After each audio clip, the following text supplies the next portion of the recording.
Welcome to Rockin' Bubbies. Wait a second.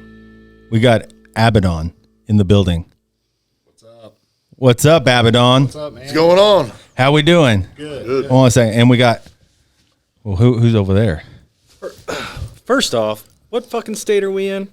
This is Illinois. I'm about half a bottle of Tito's deep. Tito's, bub. Few Vicodin. I'll let you know. I'm gonna level set with you guys right now. I don't want to be here. I'm the most important person in this room. Cheap ass microphones. Fuck y'all. So let's get down to business. Well, where are you from? Well, man, And who are you? that's a dumb question. I'm Chet Davison. I manage bands. I pretty much travel the world, and I'm worth a lot of money. You look rich, dude, with that I am. jacket. I am. But all jokes aside, this podcast should be called Carmi Chetcast, and you all probably need to change that, and your ratings will probably really go up. We need something. We are on it. Yeah, We'll work that out, man. you probably should. I'm not seeing any movement. No God. pencils moving. No. You want me to call my lawyer? If you got one, yeah, please. Buddy, I got two. God dang. Remember dude. who OJ had? Yeah, Man, got that guy. he's dead. You're right, he is. Just making sure. That's the reason why I got two. Hey, calm down, Chet, man. Sorry. Yeah, Chet, man. These are good guys. I mean, it's Okay. good to No, meet you. Hey, all jokes aside, thanks for having me. Yeah. I really hope the ratings are going to be booming on this one because I'm here. I think they will. I think right. they will. We got to put Chet Davidson's in the house. or Chet something. Davidson's here, and man. Abaddon. Yeah. And, thanks for having me. I'll set my happy ass back over here. Only rich people drink Strawberry Club soda. And guess what? If that fucking camera can even record, I'm drinking it. Well, good to meet you, Chet. What's can't take that guy anywhere, man. I don't think so. God dang, he Maybe looks to the good. zoo or something. So, Abaddon, What's up? where'd you guys start? What was it, about 2017, I think. 17, yeah. Yep. How'd you guys get introduced to each other? You guys known each other for a while? Yeah, we were in different bands and stuff, and we seen each other play and shit. So Oh yeah. Hey, Matt Jones, Yep. Clarence.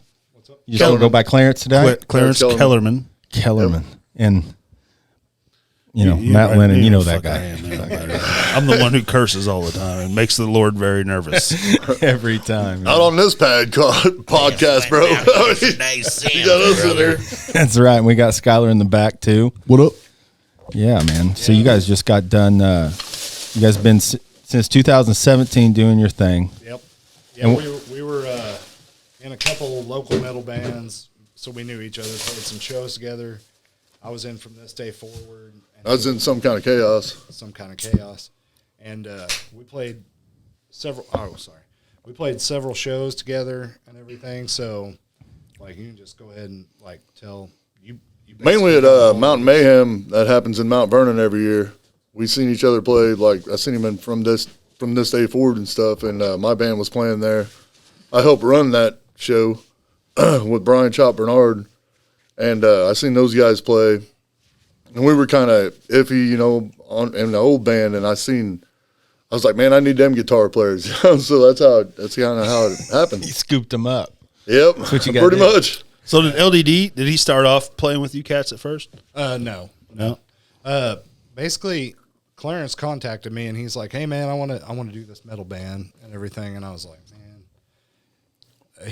he said, "We're going to practice on Sundays. That's when we're all off." And I was like, I was working midnights at the time, and my first day of the week for my shift was Sunday night, and I was like, "Man, I can't do that." So I told him no, and then a couple weeks go by, and he got a hold of me again. And he's like, "Hey man, I was at the bar. I was talking to Webster. He's down, but he said only if you get Matt to do it." And I was like, "Yeah, fuck it, I'm in.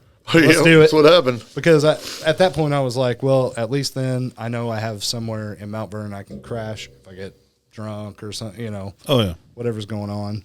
Yeah. So that was kind of the way that we formed. And then we had our first practice, just kind of jam and everything. And it was at our bass player Jeff's house. And we got one song into it, and the police came knocking on the door, shut us down. So we're like, okay, well, we're all feeling good and buzzed up and everything. I'm like, you know what? I was like, screw this. Come to my house. And at first everybody's like, I don't know. Cause everybody travels from pretty far. Our drummer was from Nashville and Yeah, Jeff lives in Irvington. he lives in Irvington over by Centralia. Yep.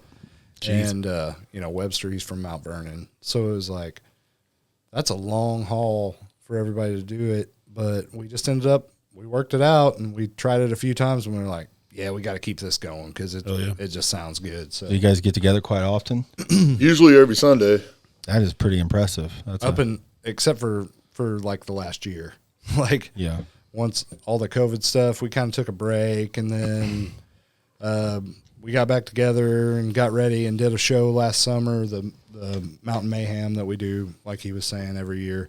And then after that, like things kind of fell off. We didn't really have a drummer or anything. So that's why we set up for the recording that we just did at Sick Tones to just kind of get something together and be ready to go so that we can find another drummer. Yeah. That's a bitch. We're looking for a drummer too. Yeah. Yeah. So you guys, what's your process, if you don't mind me asking? Is that a big secret? Our process for Writing music? I'll let him answer that. Matt writes the riffs, and this is what we're going to do. Then Chet comes in and says, my rules. Yeah, I forgot about these lights. Probably got to listen to Chet. Let's get in the mood here. Are we going to go down? Oh. Do we need a light here? Yeah. We can. We'll be right We'll back. have to do it on break. Okay. So I'll have to dig for It's it. all good. Okay. No, I mean, I do. I write a lot, the majority of everything. Like Even vocals. Really? I'll write a lot of the like guitar riffs and everything, and have the basic idea for the whole structure and format of the song, and then I'll just bring it to everybody and have Webster like just add his leads, his high, all that over it, and then we'll go through on the vocals. And like Dustin, our other singer, he writes a lot of the lyrics and everything, and then I just kind of pattern a lot of the vocals, like stuff like that, just So what'll flow good. Part of that when Mountain you guys Plainsboro water that you guys have. Yeah, I guess. When you guys get together, is it collaborative though? When you guys hook up together though, like when you guys are piecing shit together? Yeah. Because in Mudhouse, that's how we kind of do it. I'll come in with a riff, and Unc may have a riff, and then me and Brandon and Unc all start doing this, and Tim will be like, "Well, I got lyrics for something like that." Yeah. Well, and then we break it all down. Most of the time, I usually have like basically the entire skeleton to the song, and just be like, I'll show everybody all the parts and everything, and be like, after that, then they'll start adding their pieces and be like, so from there you can take it, and if you want to play this part longer to fit whatever vocal like patterns and whatever we're gonna do from there. Right. That's awesome. So how many members are in there? 6, 5, 6? it was 6. It will be whenever we get another drummer again. That's one question I wanted to ask. What made you decide to add another singer? Is Clarence getting too old to carry the load anymore? No, not really. I was handling it for a long time, and then we just added another one to add a different element. It just kind of set us apart and did something a little bit different that's not really going on around here. And I've always liked like stuff like that. I thought it was really cool. Well, back when we were in Final Reckoning, we had the Carroll Boys come in, and we were going to do two singers. And I've had that idea ever since back then. And my last band, I actually had 2 vocalists in there, right. And I always liked it because it's cool, especially for like the type of music that we play, to have that dynamic of 2 entirely different vocal ranges that can play off of each other, and you can just add so much more if you have like separate people in then there. it gives your actual singers breaks. You know what I mean? Like where you can breathe and stuff and think about what you're going to sing I was next. just giving you a hard time. You're right. That was fucking with you. Right. Oh yeah, Oh, I'm never too old to rock and roll. He's bro. never had a problem holding down that low end at all. I mean, No. gosh dang it. you can hear just by his speaking voice that he's going to be dropping some. Yeah. I remember the first time I seen him was at Mountain Mayhem. Yeah. And I was like, and I heard him go. I was like, Yeah, he can growl. See, this is taboo to me, and I sing, and I mean, how you do that? How did you learn that? Because you can really screw up your vocal cords pretty. Oh, quick. I did for a while. Like I lost my voice for 3 days. I couldn't even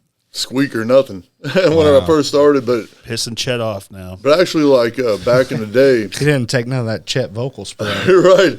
back in the day, Jeff and I were neighbors, like when I lived in Pinckneyville, and he used to come over all the time, and he'd hear me singing Fear Factory and stuff. And he's like, "Did you ever think about, singing for a band?" I'm like, "Not really," But he knew I had that deep voice or whatever, and that gutturals, and we practiced back in the day, and I blew my voice out for like 3 days. Couldn't say anything. Have you guys ever listened to? It had what's his name from Lamb of God? What the hell is the singer's name? Randy Blythe. Randy Blythe. It was what the hell is the name of the video? It teaches you how to. Oh yeah, the Zen of Screaming. The Zen of Screaming. Yes, and it shows you how to do it without throwing out your shit.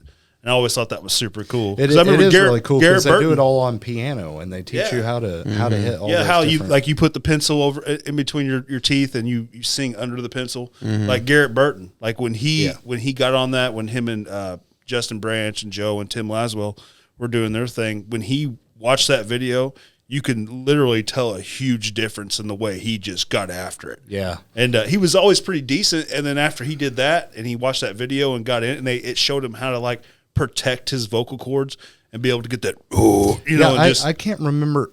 I don't know why. For some reason, I'm blanking out. I know the woman that does it. Yep. That did the video, but I can't think of her name. But back, even whenever we were in Chain Driven, I remember Stroll, he did that. Yeah. And he always had like really cool. Oh, yeah. He could go really high and really low, and it was from watching that. I never cool. did that. It's called I never went that far. No, it's cool. It's called the Zen of Screaming. Oh, I never looked that up. Yeah, I saw that online because it's pretty cool. Really, I've watched the whole video. Yeah, she's an actual vocal coach. Yep. And she was like, I mean, don't misquote me. I think I'm right on this. She did like a lot of like classical music and stuff, and then she wanted to help people that are doing like these harsh vocals and everything. And so she got into that, and she teaches on there the piano, and she'll go to the different keys and teach you how to do that and how to hold your diaphragm in your throat so that you won't wreck your throat. It's a totally different way to sing. Yeah. It is totally different. And props off to you, buddy, because that's a pain. What, Chet? Why are you staring at me? It's a really cute story. Let's talk about something exciting. Let's talk about these new tracks that you just did. Yeah. Fuck the pencil, you're right. the weird. You guys want to play one? Which one do you guys want to play? Let's start with the first one. Yeah, just give them a piece of it. Jeez, Chet. We don't Sorry, really, guys. we don't really have. What are you? It's fine. Yeah, just we're not really going to name them yet or anything because these are new and they're not released. So Can you guys hear this? those will be announcements that are later. The mics. Is that pure gold? That's a lot of money. Is that 1,000 carats? God dang, boy. I didn't know. Yeah, I bet you when you drove in town, you were like, "What is this shithole, huh?" He's like, I don't know what to say about it. It took a whole lot of convincing and a whole lot of alcohol to get him down here. Oh today. man, I bet. And He looks so good. It's a little too small for Yeah. his Looking like a Tom Cruise ripoff. it took I had to make several phone calls and a few dozen airplane bottles. You know what I mean? Oh To yeah. get them to hop on that jet and head this way. Chet Davison is like the Tom Cruise of Wish, There you go. The Wish Tom Cruise. Okay. but better. Where can we find you on? Aren't you on a video on? yeah. Yeah, I directed and filmed Outrun the Falls latest video for Burning Speaking of Alive. which. Yeah, we're Outrun repping the those Falls. guys. So also manage those guys, and they're some good guys, and they're a better band because of me. That's what it is. So That's what it is. Shit, bud. hey man, Chet's Can house, you manage- Chet's rules, pal. Would you manage Pez and the Spencers? Probably not, would you? No. I He's like, No. He It's hard to manage cover bands, I'm sure. he keeps saying it. Sometimes Anyways, here's some original music. Maybe. Come on, Jamie. working out the It's- kick. You love Don Tunes. It says it's connected, but it doesn't. Chet's never going to let us come back. Oh man, Please. I'm not sure if I want Chet to come back. Why is this not? Anyways, continue. Yeah. Well, that's cool. I think it's because of the. I probably won't manage We, you. No. I probably won't mention. I'll just Well, level set with you. I'm going to be honest, man. We had to pay him a lot, I and bet. he's already dropped us 3 times, and Here we go. There it is. Let me Probably restart about that. to drop us again. I don't know. Probably after this interview. They might. He said he only does number one, like number one bands, and that's That's it. not us, I don't guess. So you guys already have stuff on Spotify, right? Yes. Is that on all platforms as well, like Apple Spotify, Music? iTunes, Amazon. And before we play this song, let's let the people know what we talked about it on one other podcast. What Abaddon stands for. Because I think Where did it come from? Abaddon is it's a biblical reference. It is for the name is Abaddon the Destroyer, and it is the angel that basically God put in place over the gates of hell to keep all the demons trapped. Yeah, Webster In came hell. up with that. That's pretty fucking badass. Yeah, it is. It is, and it's cool for a band name. At first, I was kind of like I was afraid of people being like skeptic on it, like because it does have biblical reference, but it actually does. I mean, it's for an angel. It's not like I thought people were going to be like we're a satanic metal band and all that, and we're the furthest thing from that. Like most of the people in the band are Christians and everything, you know. Yeah. But yeah, that's where it's referenced from. That in the Bible, he's Abaddon, translated to the destroyer. That's badass. Let's listen to it, Skylar. Well, let's go. Do that on track.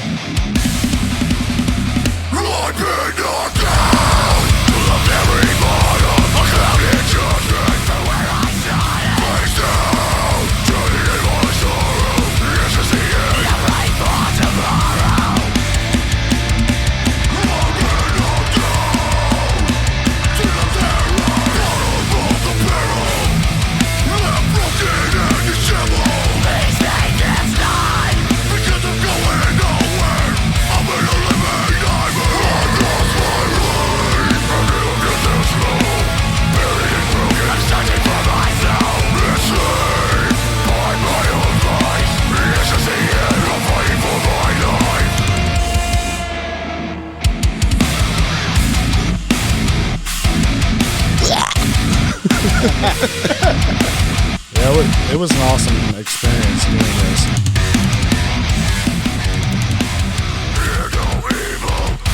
See no evil, say nothing.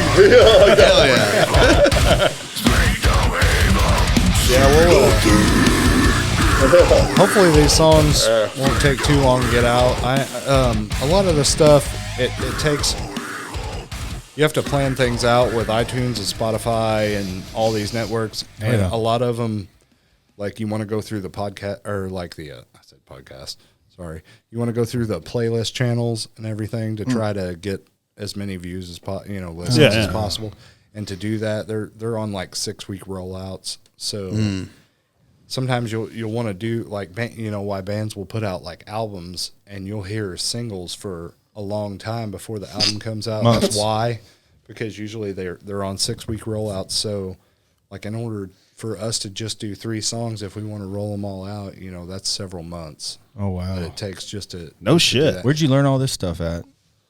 Fucking Chet Davison Chet, over there. Right there, number one. Chet, well, see, like Chet, That's why he's wearing that gold. Chet's got that the gold hook medal. Somebody's got that gold, and man. it takes like 6 weeks, but I mean, like Chet, he was talking about doing it in 3 days, but we're like, whoa, blow. Let's just play the game. I think right MasterCard way. pays him to use their credit cards. Yeah, to order stuff off a Wish. Guys, yeah. So I will level set with you on the Spotify stuff and all bullshit aside. There is about a 5 to 6 week window that if you want to do like a proper rollout and to pitch to playlists and stuff like that, you got to let it kind of populate in the system for a few weeks, and then you have an opportunity to pitch to specific playlists that are on the platform, if you will. And then like with Out Run the Fall, I wrote a pitch, submitted it, got them on like 2 massive playlists, and their monthly numbers just skyrocketed. So you're writing out like paragraphs and sending it to Spotify. Say, hey, take a listen. Think about putting it on, XYZ, ABC, new core or metal or new metal or whatever it is. But and you only have like a small like window or a small character limit of like your pitch. So I mean, like, you can't write them a book, but you got to be swift to the point. And you know, I've worked with labels over the years, and they've really kind of like helped and coached me, kind of dial this in. And for my very first time pitching to Spotify, I hit two home runs with getting these guys on some massive playlists, and they were like, "Oh, we landed on them," and I'm like, I was like happier than a hog in shit, because I was like, "Oh, it worked! All right, of course it worked." It's Chet Davison. Just rules. Someone over here slick dick in Spotify for years. It sounds like to me. It's like naked. Basically, like These killers don't run. like these bands, they were nothing until Chet took it over. Yeah. That's right. So the placement of the playlist, is that all determined from Spotify deciding, oh, their numbers are up, so let's put them up here? Yeah, I mean, like Spotify. Obviously, like, I don't know what goes behind, goes on behind the curtain exactly, but I do know that they do take like a hard look at like your monthly listeners and stuff like that, and that does kind of play a factor. But I mean, you know, weirder things have happened. Like if you've got a solid track and they actually. I'm pretty sure they listen to all the submissions, and then there's a bunch of different playlists too. And I feel like that maybe some low-hanging fruit, some different playlists is a great way to start for any band, you know. Yeah. And then you kind of work up the ranks. I mean, I'm sure like once your streams start hitting, they just elevate it. See that? What I mean, and that's what's good about this is because we're not talking about a goddamn big, huge label. Yeah, we're talking about even the people that are recording. You're not talking about a label at all. No, but didn't that change things though? Like back in the day, you would have a label that would promote the shit out of you, and now you have to pursue this different avenue than what was before. Now, Chet Davison, you've been in the game a long time. Yeah, I have. You've known since at least the 80s. I have. Yes, that is a correct statement. You're right. You're right. Anyway, go on. So, do you think it's easier now for bands to run this course of going through the way you're doing it now than the way you would have done it back in the 80s when you found Motley Crue, when you found Skid Row and Sebastian Bach, when he started hitting those high notes, you know? Oh man, is it easier just to promote somebody to a label as it would be to like get them going through something like a streaming service? I mean, times have changed. I mean, like, you know, I can only speak to what I'm familiar with and what I know, which is everything. But my wheelhouse is like just what's current. Just because like my line of work, I deal with a lot of the marketing and promoting and stuff like that. And I'm still learning every day. I'm not saying I'm the best, but I'm the best. But I'm just saying that times have changed. It's a lot different than it was back in the 60s when I, found Grateful Dead. Basically, like, Chet knows what's good. Yeah. So, I mean, if you want to hire Chet. One question, though. Good. Did you ever figure out what happened at Uncle Tom's Cabin? Does nobody know that song? He doesn't want to talk about it. Next question. I don't even know where that was. I see some things down in Uncle Tom's Cabin, oh yeah. It's Grateful Dead. Do you sing in a band or... You don't need to. Damn. Chet's busting balls today. Hey guys, it's a no bullshit kind of Tuesday. So on the question of if it you being, think he's talking bad to you, he's being nice right now. on the question of it being easier to promote bands and stuff nowadays, how hard do you think it would be to promote Pez and the Dispensers Mustang Sally cover? Oh my God, goddamn! Bub. We never played Mustang Sally, We but don't if play we that. did, If we did, how could you pull it? A cover song? Want to be on the Mario Kart A soundtrack? rockin' hard rock. Fuck yeah, I'd love to be on the Mario Kart You going in soundtrack. 8-bit? You going in 8-bit? We're gonna have to do some rearranging. Rearranging. A little house cleaning. We'll have to do a little bit of house cleaning. In all seriousness, Chet, when do you think that the industry changed? And it didn't change overnight, but what, early 2000s or 2005? That is a great question. I'm really surprised that you have good questions, but what I've been in kind of involved in the music industry since about 07, 08, and it changes, but it's like you kind of just you go with the tide and go with the waves, and it's like I don't think I can really specify exactly when things change unless like when Spotify came out, or when you know streaming became a revenue service for bands rather than Napster. You know, moving units, physical units. I mean, that's almost like a thing of the past, and it's almost like a novelty item anymore. I grew up being awesome all the time, but I also grew up wanting the physical albums or the cassettes or whatever, because like I wanted to open the book, I wanted to read the lyrics, I wanted Main to see Street pictures. Records. And that I mean, actually, that's kind of sad because it was like, streaming is awesome because you can discover so much now. Like, I have heard so many more bands like from having Spotify and all that than I ever would have heard. Yeah. Oh, 100%. But the bad part about it is you discover so much music and you hear it all, but you don't have the deep connection that you used to have. Because you're overwhelmed with so much music. Whenever I used to go and buy CDs for $25, I listened to that sumbitch like all the well, way you're through. invested. 30 or 40 times. You repeat. My thing Now- is nobody listens to a full album anymore. No, not at all. They don't. And that's why that's exactly why I was saying like we're going to do the 6-week rollouts on all these songs, because all bands really need to do now is drop singles. Yeah. There's no reason to put out anything that's more even like an EP that's like a 3 to 5 song is like a long album these days. You remember LimeWire and all that good stuff? Oh, I yeah, I do. remember all that. I used to Oh, fuck yeah. Crosswire, LimeWire. I remember That's when that right. came out, and I was Viruses. like, man, I can get all kinds of stuff. And that's awesome. It is awesome for a young person, For a young kid, yeah. for young people that are wanting to explore and like be engulfed with all this new music. That's great. In the And same way- I would have loved that whenever I was in high school.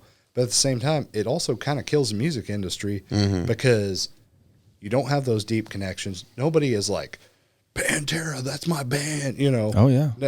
There will never be another Metallica. You know what I'm saying? Like, no one's ever going to sell that many albums again because you don't have to just go off, I record an album and then I might not record an album for 7 or 8 years because we're still selling that album. Now it's like people stream it and they're like, let's move on to Move what's on to the cool. next. Keep my playlist It's going. like It's the, on shuffle. It's like you know? ADD on times 10. Yeah, it is. And It and is. I was watching. This is totally kind of a little off, but the last Blockbuster. I'm not trying to get off subject, but that goes hand in hand with music. Yep.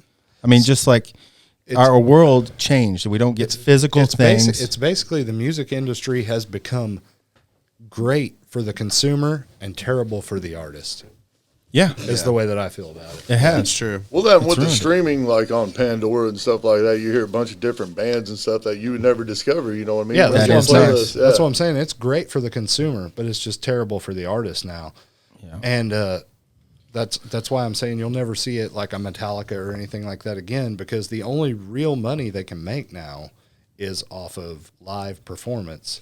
And if there's never sales like that again, you'll never have a band that's arena worthy like they are, you know, these old bands. Yeah. So you'll never grow it that big. So you're never going to make that amount of money again. I Well, I don't know though, because it's just the my same opinion. thing as, I mean, you got to think of it as like Metallica coming in and playing all of Kill 'Em All. Yeah. They used to sell those tickets like crazy, but then nowadays you've got like people like Billie Eilish that only has one-hit wonders. yeah, and I'm they're not- selling. I mean, Yes, and I mean like Drake, Yeah. and artists like that. I'm not saying that it's impossible. I'm just saying like It's a niche and now. yeah, it's very niche. Yeah. and it will also like, especially for like the heavier music genres, the hard rock, heavy Yeah. metal, Yeah. stuff like that. Yeah. it's been lost. Yeah, gotta it's have sad. Chet, It's dog. really bad. So I mean, You gotta have Chet. and I'm glad Yeah, I mean, Chet's still trying to make dreams happen, but every day, baby. So to that point, I want to make 2 quick points. You know, you made a comment about like something being on, you know, Pandora, and that may not be great for the artist. However, I think there's kind of 2 sides of the coin here, because I remember I would just get on Pandora and I would just put in a band, and then they'd play similar artists, and then but then I also discovered some artists that I still love today, but I've been like a consumer and a supporter 100%. because I've been into that band. Yeah. You know, and so it's like, but it's almost like, you know, I get your point. I agree with you exactly. Right. The only thing I meant is like wide scale financial. Yeah. Yeah. Well, in that Like I know what you're mentality- saying. It's a lot easier for a band to get discovered now. Yeah. From what you're saying, like So- way more exposure. That's awesome. But I just meant like it's better for the consumer and not for the artist as far as like financial. Yeah. That's what I was meaning as far as like I mean, the Metallicas and the look at ACDCs and all that. territory, bro. It's going to be hard to ever do. It's going to be hard to ever have bands look like that. yeah, again. look at Malcolm is his name, I think. Macklemore. Oh. You know, the artist, he's a rapper, Macklemore, whatever. yeah, I think I I mean, know. he had his own, he did it in his house. Yeah. And then boom. Well, because Exposure. and that's what's exactly really why. Because everybody can make an album now. Yep. Everybody can make an album. Everybody can upload. Everybody can be on the biggest digital streaming, It's just apps in the world. Yeah.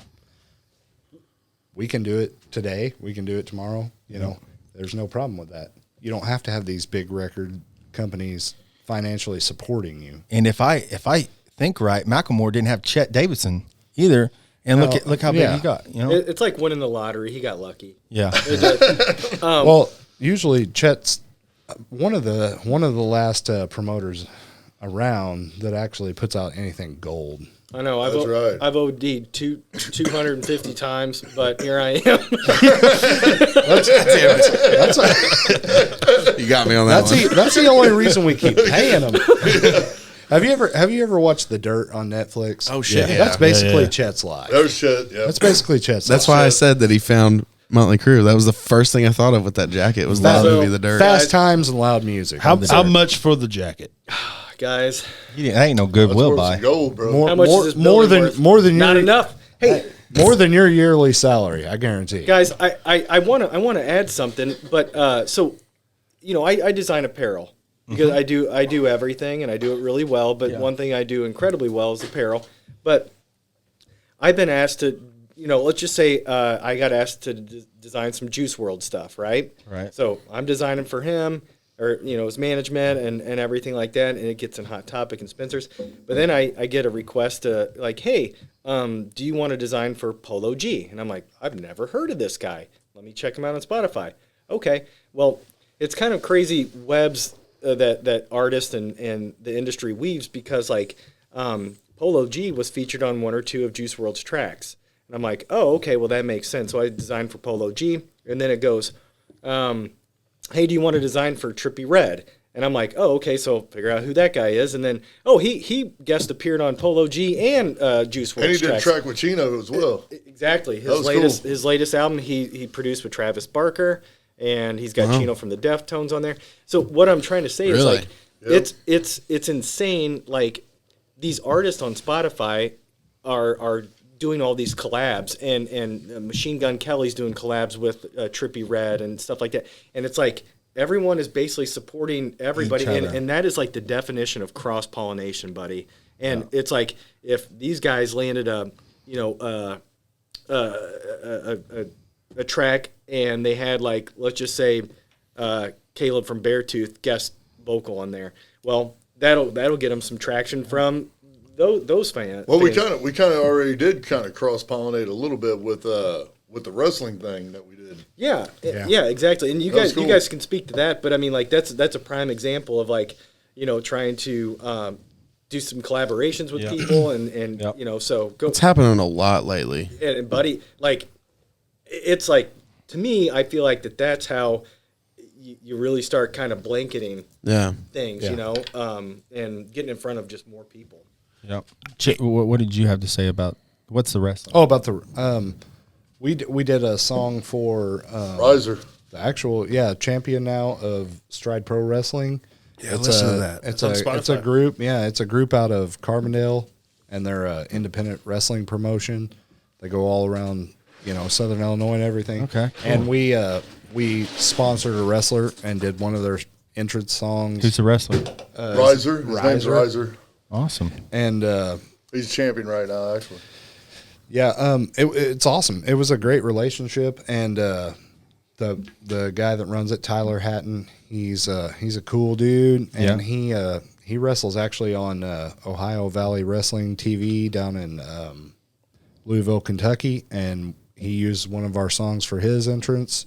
And it's just cool because it was a really fun experience because I've never written something like with a specific goal in mind.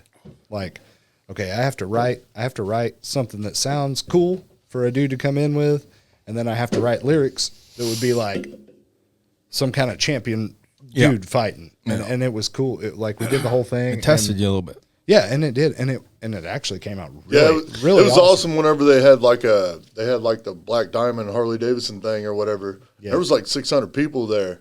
Yeah, and they did us, a solid because they were sold out or whatever, didn't have any seats, and they let Matt and I and a couple other people go up top and like settle with a ring and watch them all. That's cool. Yeah, it was cool, and it's been like a good relationship, and hopefully we're going to do some more stuff with them. Yeah, I respect that a little bit more after I get older. Because when you're a kid and then you kind of you're like, oh, you hear it's fake, and then you get a little older and you're like, man, those people are getting go watch it. Yeah, they're good athletes, man. Yeah, they are. Yeah, I mean, like go watch it. Like, do you want to get in there and do that? No I shit. sure don't. I watched a documentary about what was it, Jake the Snake. Yeah, about Snake falling like on hard times. The best part of that one. Never mind. I'll come back. I could talk wrestling all day. I'm a huge wrestling fan. You remember that shit back in the day? We used to do that shit on your trampoline behind your house. Yeah, I've been a wrestling fan since I was a kid. Well, who's your guy? Who's your wrestler, bud? John Cena? Ain't John Cena. No, like I can't narrow it down to one. Like, well, who's the number? Well, give me three. No, you don't have three, no. really? Fucking Macho Man, Randy Savage, Hulk Hogan. I watch it. Hey, Razor Ramon, bro. Let's put it. Ultimate Warrior. I watch it every week. Hey, I watch 3 days a week. You're finished. My brother, me and my brother both. We watch 3 shows a week, or 3 days a week. Desperate Housewives. That's one of them. And we bought an actual belt and everything, and we have like a pool of like 5 dudes, and we like every time there's a pay-per-view, we bet on who wins the matches, and whoever gets it is the champion. Wait, did you say a pool of 5 dudes? That is fucking Pez's just wet drink. Yeah. Oh, you know it is. Got me. It's a good thing he had that sex change. A cachet of Sex 5 change. dudes. let's restrain. But It's gonna be the new Brazzers video coming out soon. is that sponsorship or what? Yeah, we're sponsored by Brazzers. actually. But Look it up. Google it. yeah, we have a group of dudes like we all. It's basically we bet and we. That's crazy because Everybody picks. Vince McMahon knows who's going to win. That's what's really messed up. But that's cool. You know who else does? Who? This guy. Because I pick right all the time. No. But yeah, I mean, like it's just fun. It's fun. Oh yeah, dude, Like- it is. It is. It brings me the kid out of me whenever I watch it. It's like I had not watched it since I was like, junior high or younger. Yeah. And then I have my son. Yeah. He started getting into it. Yeah. And I was like, all right, start watching him with it. Now I watch it and he's just like, oh, this is boring. Like he's over it now, but How I'm old's still he? like, come on. He wants to go to the live stuff. Yeah, man. I'm getting into it, yelling at the TV, and he's like, he likes to go to like the live shows. How and old is stuff. he? He's 11 now. Oh, that's awesome. He's in that age. But yeah, he's been watching since he was about probably 8 or so. He was real into it. We used to go over here and we'd lay like mattress pads and mattresses up and rope it off right over here at like this office. No, it was right there, right across over here at Nancy Winter CPA. And about 4 of us would walk in. We'd play an intro song, acting like badass, and we'd just go friggin' crazy on each other like haymakers and shit. It was a good time. We used to do that too. Well, that's the way I was. Like, I always loved wrestling as well because after church on Sunday, we'd come home to my grandma and grandpa's house where I grew up in the country, and Channel 11, man, wrestling at the Chase all the time. You know what I mean? Right after church. That's awesome. That's awesome. Yeah, that was a lot of fun though, doing that, like writing a song for something that I thought was like really fun and like doing that, and like I'm looking forward to doing it again. Like That's a good time. The only thing is like it's hard because you have to like basically like they've asked me to do several more, but I'm like it has to be a song that my band can use.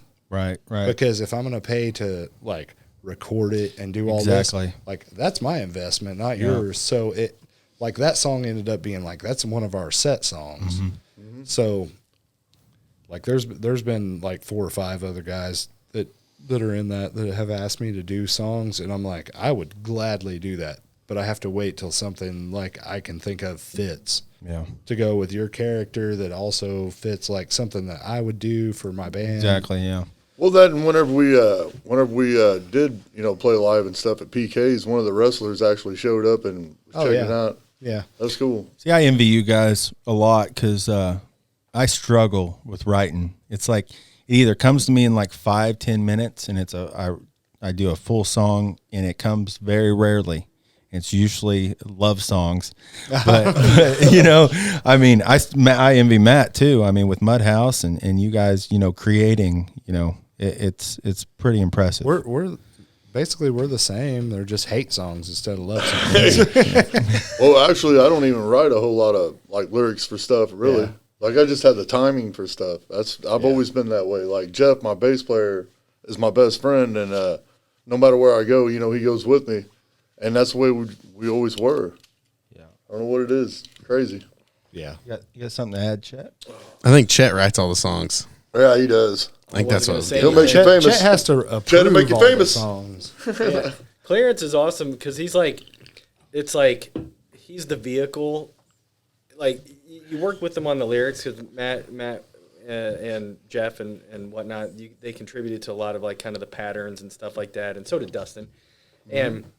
But it's like, it's almost like Clarence has got this amazing voice. It's like, all right, just sing this, sing this, because no one can besides Chet. But it's like, It's the only other guy. but it's like Clarence. It's like I'm gonna use you like a drug mule. So just Drug mule. sing this, and it's gonna sound Let really me good. shove my words in your ass. Even when we went to Basically. I mean, that's exactly right. Shoving words in the ass. pretty much. That's the next That's name. about as worse as snorting a line of cum. Yeah.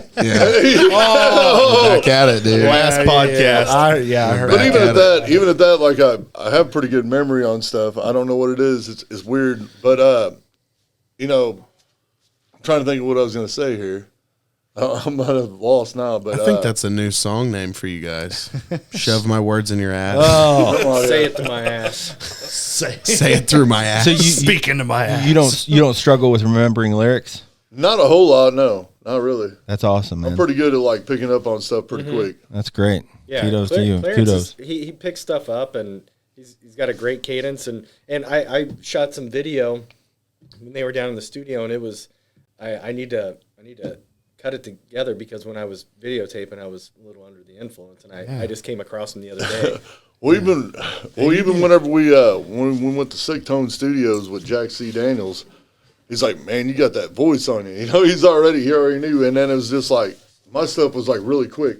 Yeah. But then he put Dustin to work like crazy, man, because he wanted him to sing like higher pitches here and lower. Not that he's a badass singer as well. You know what I mean? And we meshed well together. But he was drilling him pretty hard. I was like, man, I feel bad for him. Yeah. So to go put back him a to work. second. Oh, go ahead, man. I'm Oh, sorry. go ahead. The song you guys were talking about for the wrestler was Undisputed, right? Yes. Can you dial that up, Skylar? Dialed. Let's listen to it.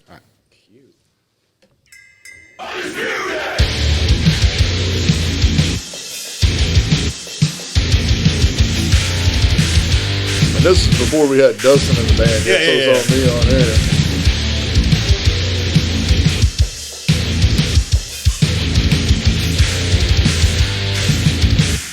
I could definitely walk out to this. Oh yeah. Yeah, for sure. That's Like right about here is where you have a mouthful of water. Ready? And spit it out.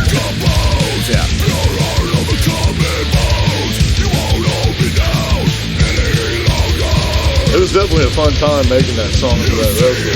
Guys are cool.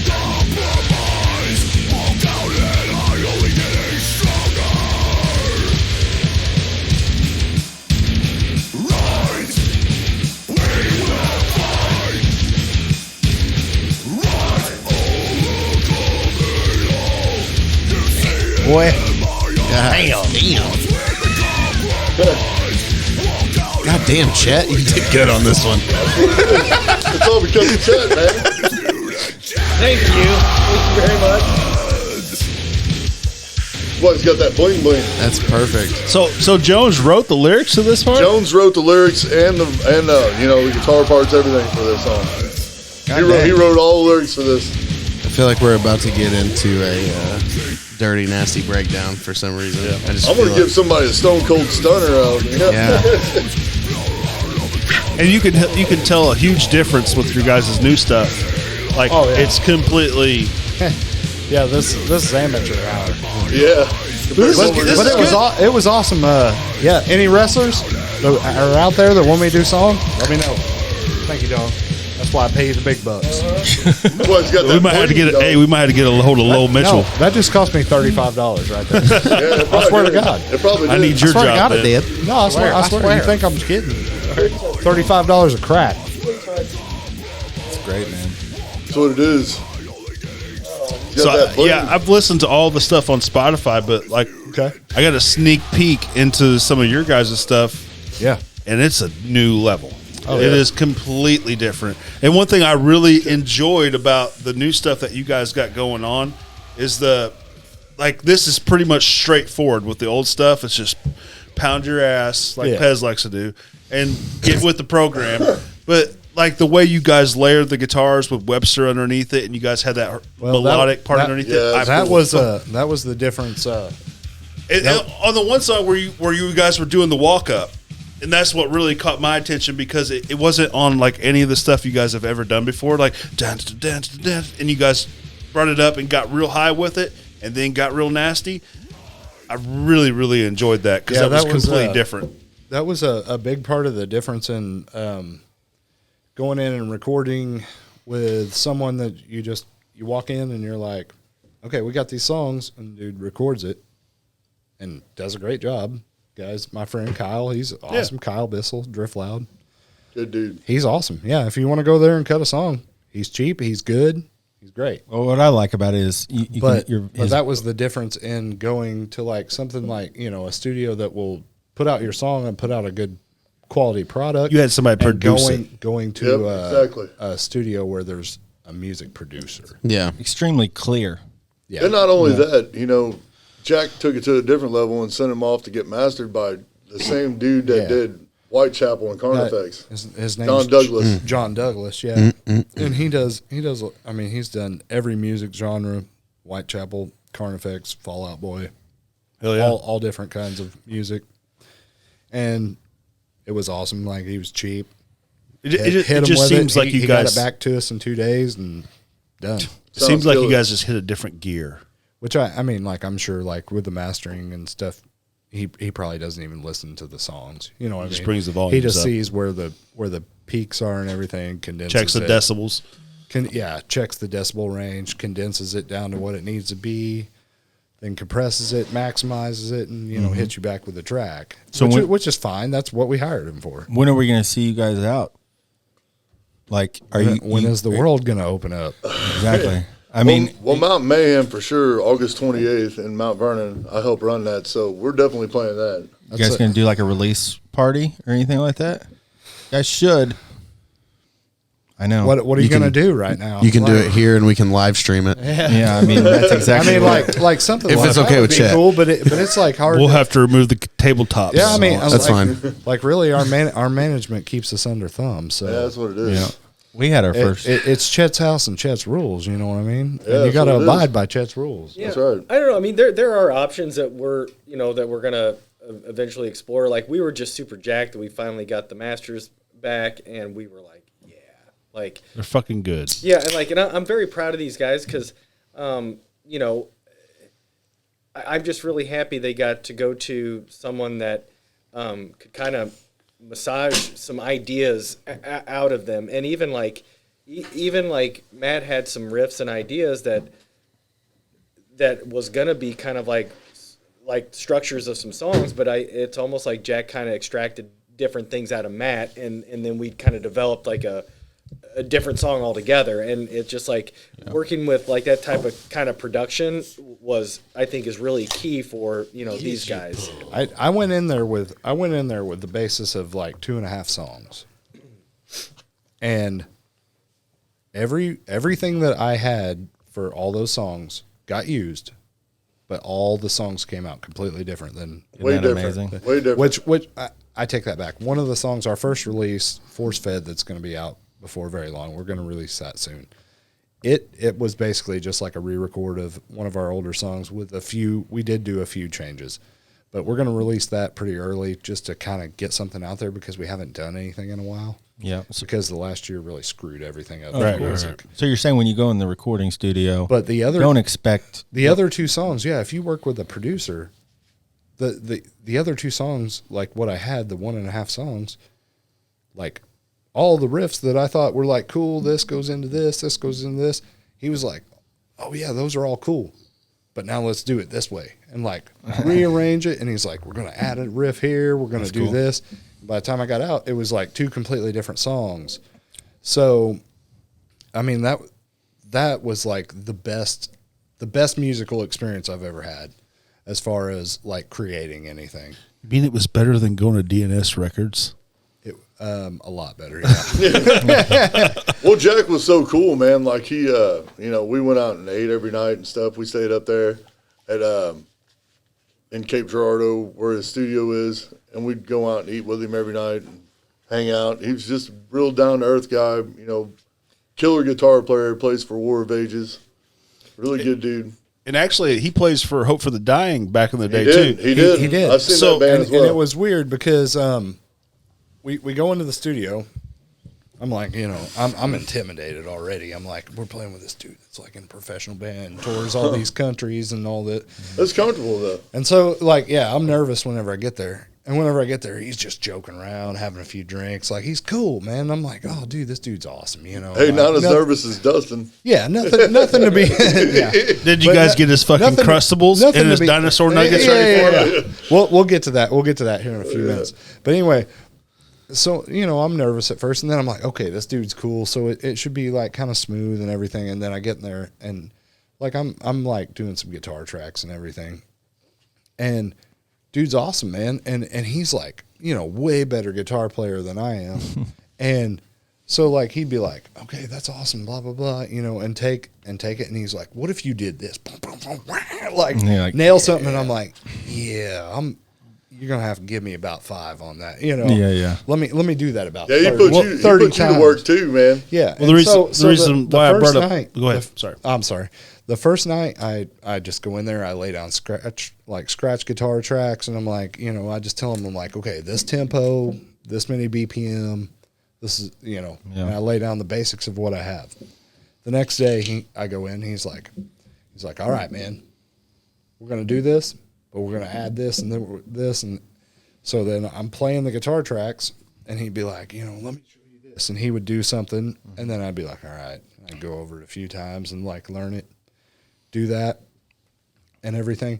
And it was really cool because like then he would punch up some drums and all that, and then it would completely like change and morph. Like the drum beats I had in my head for like the tempo of doing this was not what it ended up being. So then you're changing the whole entire song. So then that it was awesome because that just made my mind like, Oh yeah, gears moving. more creative. It like inspired me, and I came up with more ideas, and he had more ideas, and then he would be like, okay, let's get, Webster would go in there. Like after I did all the rhythm, like basically all the tracks except for leads. Mm-hmm. And then he brought in Webster, and he's like, all right, now we're going to do this. And he'd be like, well, you need something here. You need something here, like stuff that we'd never even thought about doing before. And it was more melodic too. That's what was cool about it. And that was a big thing with me. I was like, we don't do like melodic stuff. And then once we did it, I'm like, we're doing this every time. Yeah. It was really good. Yeah, it sounds so good together, like the mix, the blend that we did. That's great, It man. ended up coming out really, really cool. And that completely changed like the whole vocals that we had in mind and everything. And it was awesome. Sure. It was great. The reason why I brought up Hope for the Dying was Brandon, my drummer, used to drum for Hope for the Dying. Yeah. Well, I kind of got off topic talking about the recording process, but that was the second day. Whenever I was doing all the guitars, I'd been in there like, drinking and playing guitar all day. 6 hours worth, I think. Yeah, I did. It was like 6.5 hours. Well, anyway, we take a break halfway through, and these guys go and they're getting some lunch and everything. And I was like, dude, I'm just gonna chill. Like, I don't even want to eat. I just want to I want everybody else to just go and just let me have peace for just a little bit, because I've been playing guitar for And everybody's fucking watching you. well, I've been playing guitar for 4 hours with nobody else doing anything. Yeah. Just me in there all day with Jack. He's just like, yeah, go over it again, do this again. Freaking do it. drained. Yeah. Oh, Yeah, I mean, and he's running me through the gauntlet, but for the best reasons, because he's like, I know you can have this better, or I know you can pushing hit that pinch harmonic a little bit better right here, or you're a little bit out of pitch. Let's Isn't that do it something? again. And it was awesome. It was awesome, but it was draining. Yes. So they all went, and I just sit there for like an hour, just in the peace in the basement with nobody else down there. Like, Jack went up, he's upstairs getting food with his wife and everything, and these guys are all down at the restaurant trying to get food, and Chet's pissed off, running around looking for salads all around. Oh, dude. 6 hours is only 6 minutes for Chet. Oh, yeah. though. Yeah. Well, Chet's pissed off. That's weak sauce, He's man. pissed off because he can't get a fucking $250 salad somewhere that's like Fucking $2.50 Caesar salad, bud. yeah, no, he don't go for them side salads. Oh, He like man. he- And they fucked up when they put croutons on it. I was like, you. everything, man. He's like, I'm about to drop a dime on a salad. Yeah, he was Like, pissed come on, off. come on with it. Anyway, he finally finds this, this high upscale chop Salad house place. restaurant. Yeah, I mean, specialty restaurant. It was a Greek restaurant, and Yeah. after I got that salad, they gave me my receipt, and on the tip line, I just said, "Stop being poor." You're not poor anyway, bro. You're Pay your own way. Yeah, it's he where the signature is, he says sorry for the pores, and that's all it says. That's all it said. I mean, But anyway, like, I just sit down there in peace for a while. Yeah. I don't know. Collect yourself. Yeah. Well, I think this is a but good. it was great because, like, while Jack put they you were to down work. there, I get up and I'm walking around and everything. I see all these Hope for a Dying, like, CDs. That are in, like, Yep. he's got them framed and everything. That's cool. Records and stuff, too. Vinyl. He comes back downstairs and he's like, man, really the only guy I need here right now is here. So let's start tracking again. I asked him, I said, you used to play for Hope for a Dying? He's like, yeah.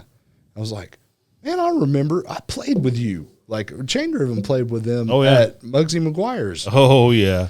And I was like, I remember that. And then our old manager, Denny, he came in and he's talking. That fucking piece of And, shit, Denny. Piece of shit. I wouldn't even had him on the we kicked podcast. that some bitch to the curb a that long dude's time ago. That dude's a sack of 'Cause, well, dried we- up bag we- of assholes. We want.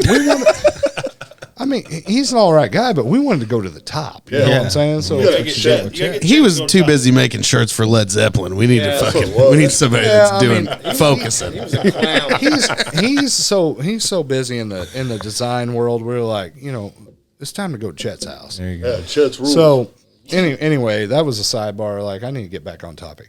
But anyway, so, I'm asking him, he's like, yeah, I'm from Southern Illinois. And I was telling him, I was like, I remember your long hair. Like, you were whipping your hair. Yeah. And I was like, you guys were playing all these, like, scale stuff. And he's like, yeah, we were, kind of way ahead of our time, which they were. Yeah. And he's like, now he plays for War of Ages. War of Ages. Yeah. And they're fucking great. And they're- I've listened to a bunch of their stuff. Once you Yeah, told me they're- his name. They're signed to Face Down Records, which is a Christian label. very, very heavy Christian label.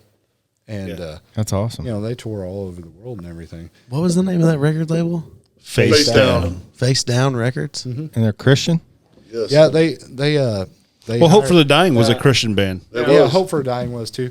Face Down Records is it's a Christian, secular? Is that what it's called? Christian secular record label. It's basically like, Kind of like Tooth and Nail? yeah, it's kind of like Christian Christian based bands, but they're not Christian music, Right. You know. Yeah. Like So it's all like the positive Like Christian August stuff. Burns Red. Yes, weren't they? exactly. Yeah. Yes, exactly. And like Beartooth and bands like that. Yeah, and that's Awesome. his band signed to that. So I started a sister label, it was Ass Up Records, and Is that what Juice WRLD signed to? He got his face down as well. Ass up and Ass Up Records. And they're only satanic songs. Yeah, I mean, I only signed the most evil bands. What do you guys think about taking a little short break and we'll get back About to damn it? time, Jesus. Jesus. Yeah, Chet can't wait to get out there and party, man. Man, I'm gonna go to the bar. He's partying like it's 1999. Hey, there's fucking Danny. across the street. All right, it's Rockin' Bubbies, and we're back with Abaddon. This is a clip for their from their newest what, Matt? it's just an upcoming track that we've got coming out. All right, you don't have a name for it, No, do you? no, no not name. yet. All right, let's listen.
I know you catch me looking over at you smiling. I'm like, I'm freaking impressed, dude. Because, I mean, that takes a that lot. that was basically a song. I only had very little written for that, and we wrote that in the studio over that God dang. that weekend that we were Yeah, there. that song slams. Yeah, it's hard as fuck. I mean, just I pooped a little bit. It goes hard.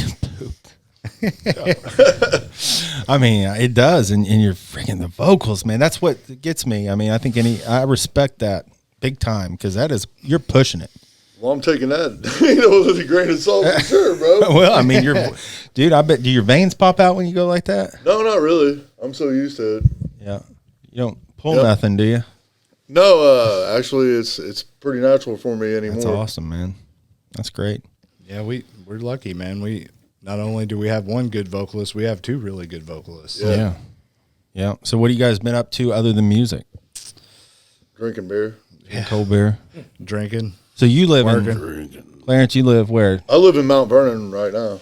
And you live McLeansboro. in Chet. Oh, he ain't Chet. Where'd Chet go? Where the hell's Chet? Chet left. Denny came back. Oh, he's God gonna damn hang it. out This with us. dude. Yeah, he's gonna hang out. He's cool. I thought I met him on the road because I just saw this like bling and two middle fingers hanging out the window and when I met him on the road. But, Did you hear "Take a Ride on the Wild Side" as he yeah, I passed mean, by? dude, I think it was more like yeah, and then there's a slight rival between us. but it's hard not to slight see that. rival. It's hard not to see that limousine. I know. That limousine that's flying by. he's always on the wrong side of the road, so I know it's Chet. I don't know if anybody's ever told you this, but you kind of resemble each other. A little bit. Weird thing. It's a weird thing. That's probably part of the reason that whenever I found Chet, I was probably like, that reminds me of our old manager. And I was, I'm like, give this guy a shot. And then he I think told we me- pulled this guy out of Chet's ass. I think. yeah, we might. Sometimes It was it's pretty okay to be close. second best. I think Chet gets on that booger sugar a little too hard. Man. Kim Yeah. in. It's like you guys remember Roxo or is it Rocco? Dr. Roxo. I'm a cocaine clown. I do cocaine. Yeah, it's kind of like that. It's weird. Yeah. So you guys you guys like movies and stuff? You guys watch any movies? Yeah. I know I'm going a little. Nobody watches any movies. I really don't watch a whole lot of TV, actually. I just saw. I don't know if you guys saw the Snyder cut. Oh my God. Oh, no, I haven't watched that. It's But fucking man, awesome. I haven't Isn't it? watched that, but why did they not use that? Dude, I have Never- a theory on this. if you would like to indulge Yeah, me. please. Throw it at me. So, do you know the backstory of Oh, yeah. why and All of it, everything? yeah. So, anyways, for people that don't know, Zack Snyder made Justice League. Yeah. He made a 4-hour long movie. Yep. His daughter committed suicide. Yep. And they didn't get to finish 20 minutes of it? Yeah, wasn't much. Not even that. So they brought in what's his name from Marvel? Yeah, Joss Whedon. Was it him? Yeah, the same guy that did Avengers 1 and Avengers 2. So they brought him in to finish the movie, Yeah. which was only 20 minutes or so, and he scrapped the whole thing and redid the whole movie. Yeah, I know. That's why I couldn't figure out why they didn't use it. because Sabotage. Pretty much. I watched the Sabotage. YouTube comparison videos Before I watching was the like, movie? Man, this I haven't seen the don't movie do that. yet. Don't do that. But You I gotta watch watched the the. movie first. I just watched the Comparison trailer. Yeah. Is what oh, it was. yeah. yeah. And that had so much more in it. I It's was like, fucking why would they- sabotage. They brought that motherfucker in thinking that he would be unbiased. He works for Marvel. He knew that all this Avengers shit was going to be better. So he sabotaged the Justice League because I hate to say it, but Justice League totally has way more cooler I know, shit but why than would the you do Avengers. that? Why would you do that as a film Yeah. company? You know what I'm saying? Like, Well, I it don't makes no sense. But You haven't seen it, I Matt? think Chet was running it. Come on, dude. You got HBO Go. What the hell? Listen, no, You gotta Chet- dedicate Chet 4 would've- hours of your Chet life, would have done bro. much more high dollar than that. Yeah. are you like Batman?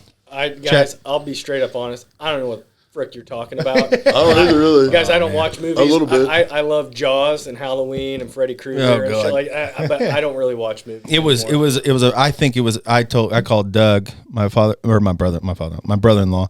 I said, dude, what'd you think? He was like really he's a big movie guy. Yeah. And he's like, man, I don't think it's gonna be that good. And I said, I give it an 8 out of 10. He said, it was pretty freaking good. It was good. Yeah. It was there were some holes. But not as many holes As as the the original. The original was was like, fucking- God dang, man. Yeah. They It was butchered garbage. it. It was Yeah, horrible. I thought the original sucked.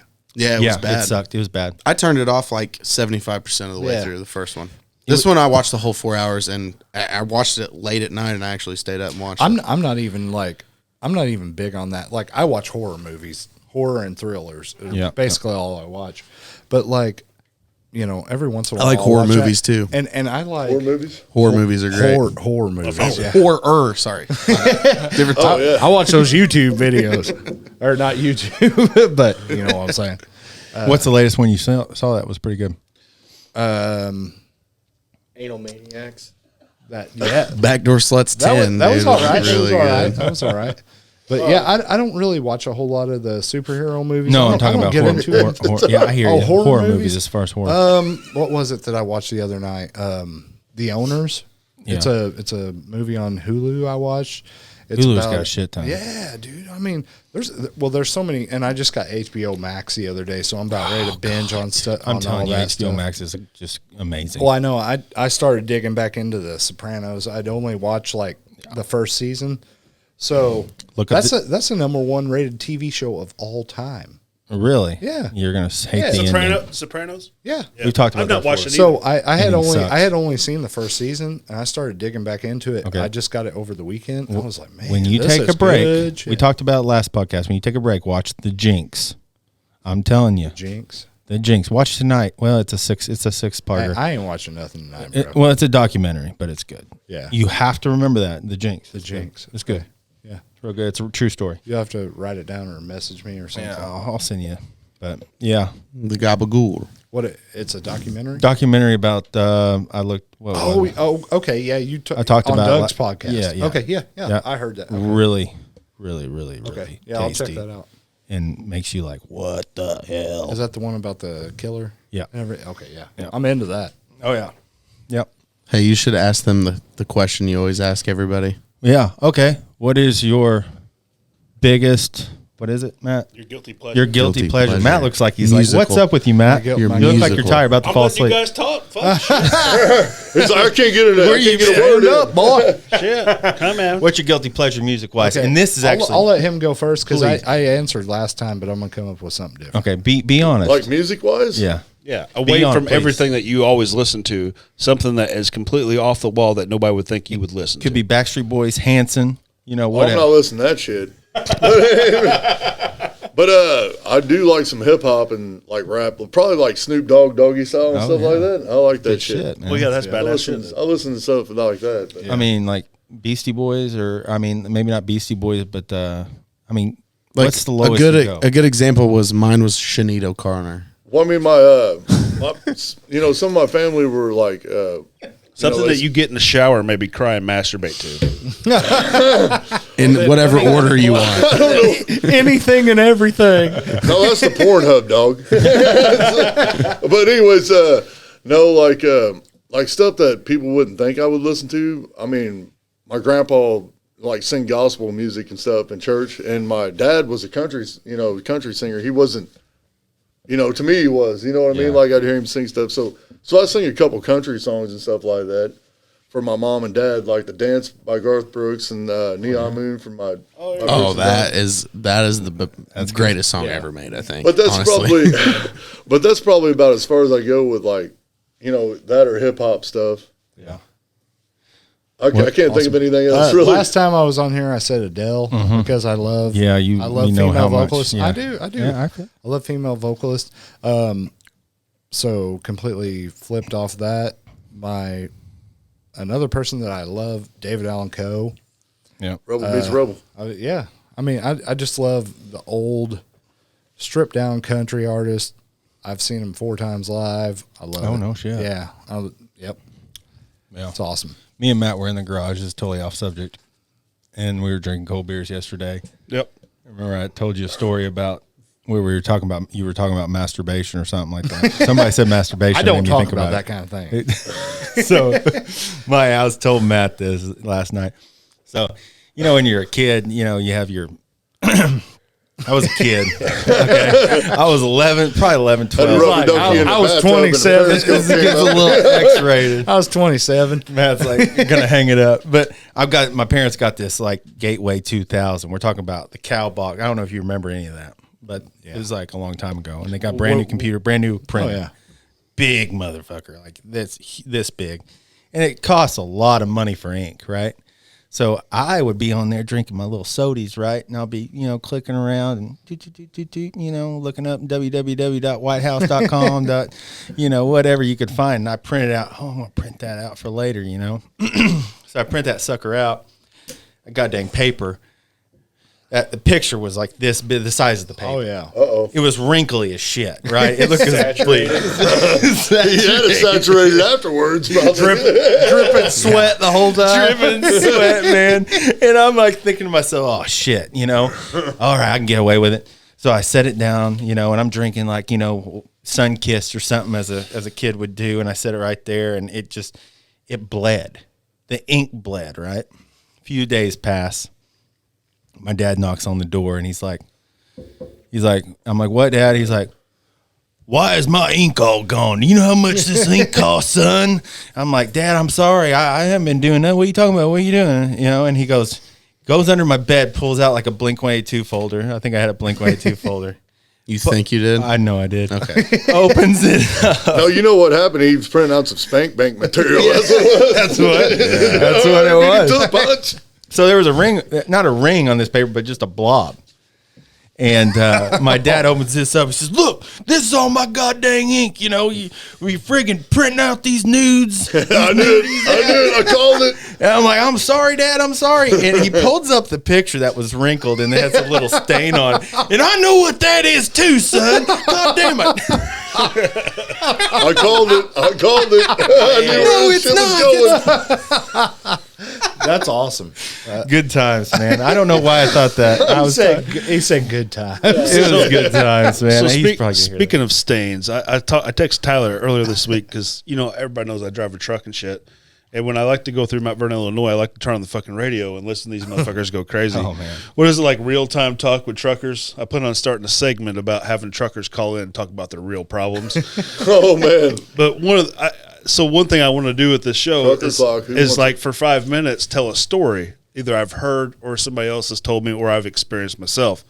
So I've got 2 of them that I wanted to share with you guys tonight. Oh, no. When I first started driving the truck, we had partners and shit, and we used to deliver grocery to all the Huck stores, and we were running a St. Louis route. And on that route, we had to stop and let our time catch up. Like we ran logbooks before we had our shit computerized. So we would have to let our time catch up with us. So we pulled into the one right there off the interstate, the Huck's right there. We went inside the country cooking place and got something to eat. And so we're sitting there, and I'm like 24 years old, 25, and I'm eating some chicken and shit and some tater logs and stuff. And I look over, and the radio's going crazy because they're all like, look at this big old bitch come out of that truck, fucking shit's going on. And I'm freaking out, like, what the fuck is going on? It's one of them mopeds, bro. It's fun to ride. Just don't let your boys catch you on it. Yeah. So my partner Pete, who's dead and gone now, he goes, look, just watch. This big old girl just gets out of this truck, and she takes this Kleenex and wipes herself off and, and sticks it in the grill. Pez wasn't there, was he? In the grill of the truck. In the grill of the truck. Oh. Hey, Pez was there, man. That's all you gotta say. So that doesn't end it. So I'm like just eating this chicken, like fucking, just barely like, what the fuck? So I just watched. I didn't say nothing. And then she goes to the next truck, bangs on the door. She gets in. 5-10 minutes later, she comes out, wipes herself off again, and sticks the cloth in Hey, the Matt, truck. are you sure it was a chicken leg or was it a hog leg, bro? Right. And I remember looking over at Pete. I was like, dude, why does she put the fucking napkin in the grill? And he's like, to remind her that she already serviced that No one. repeat customers. Yeah. And she went, dude, I bet we watched her hit 5 trucks before we took Oh, off. shit. And that was earlier tonight. They're all barking on the radio, just like, fucking shit, do you see that fucking come on lotion shit? She's over there fucking getting her a pool.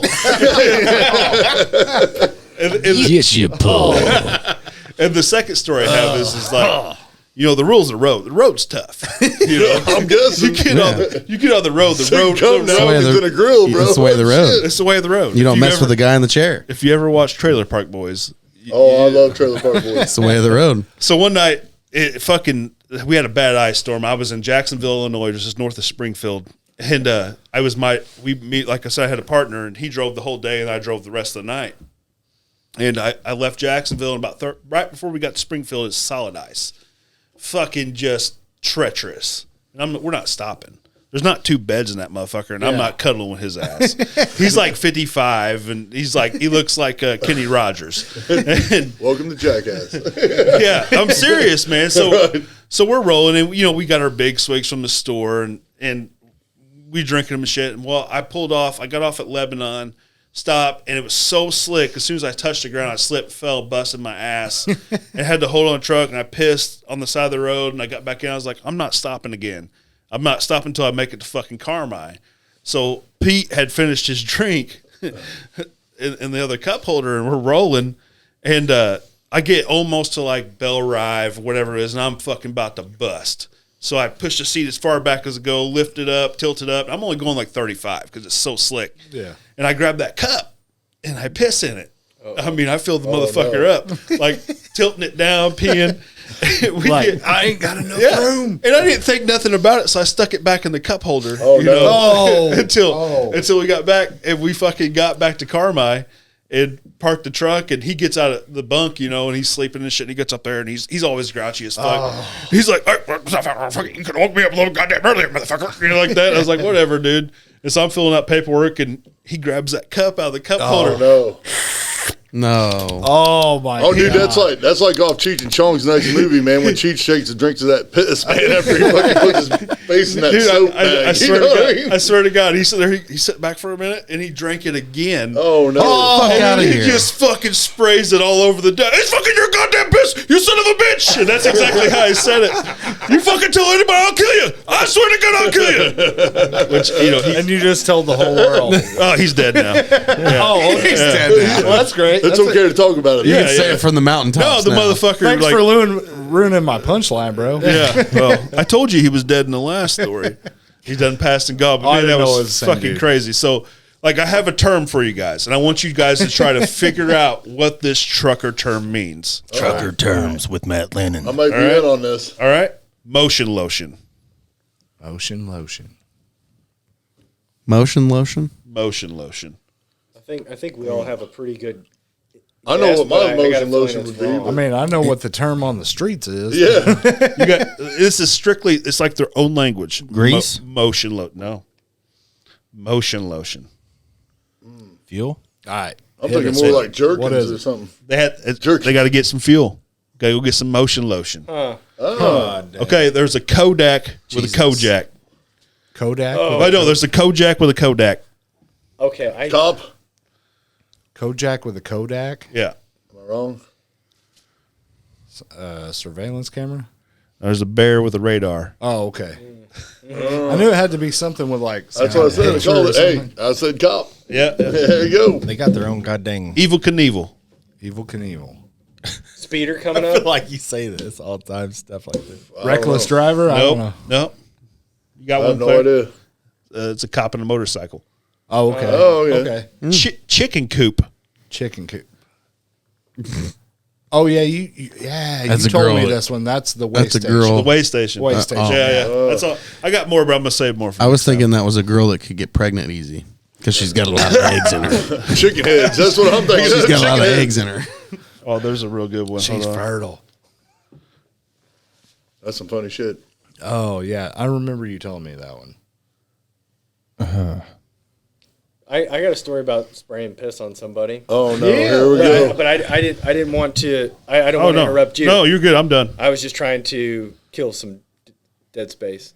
Yeah. I'm sorry, I'm Tell not it. as cool as Chad. But anyway, Yeah, I know. You're fired, man. I like. I like. that. Suck, You're, dude. I mean, Check like, thousands of like you're dollars. cool to hang out with, but you're a little dry, bro. I peed on Steve Simpson one time. You need to, you need to like, need some motion lotion. yeah, you need. I need a little motion lotion. Right there.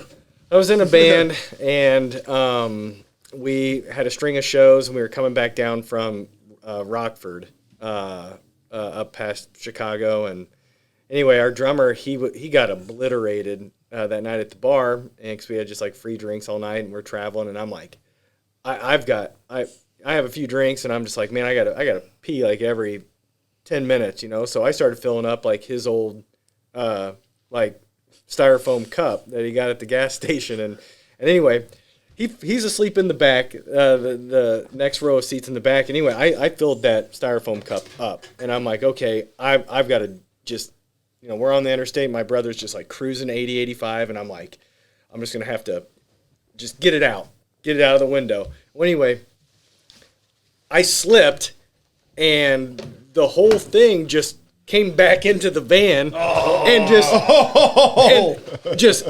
drenched this guy. And he goes, "Hey man, what's going on? What's going on?" And I was like, "Dude," I go, "it just started pouring outside." And I go, I just rolled up my window as fast as I could, and he just fell back asleep. And I'm going, "Whoo, man!" Oh my god. But yeah, that All right. He just were your sins. All right, so let's do this. Yeah. Let's do Yeah, this. he did. Most embarrassing at a live performance. Oh, I thought you were going to tell. I can give you my most No. embarrassing on a regular. You can do that as well. My Yeah. most embarrassing But is when I play just- with him. I'm just saying. I feel you, bro. But no. Good old Tim Hall. Worst or most embarrassing thing at a live performance. Like at a show I've played. Yeah, and, like any show that you've played.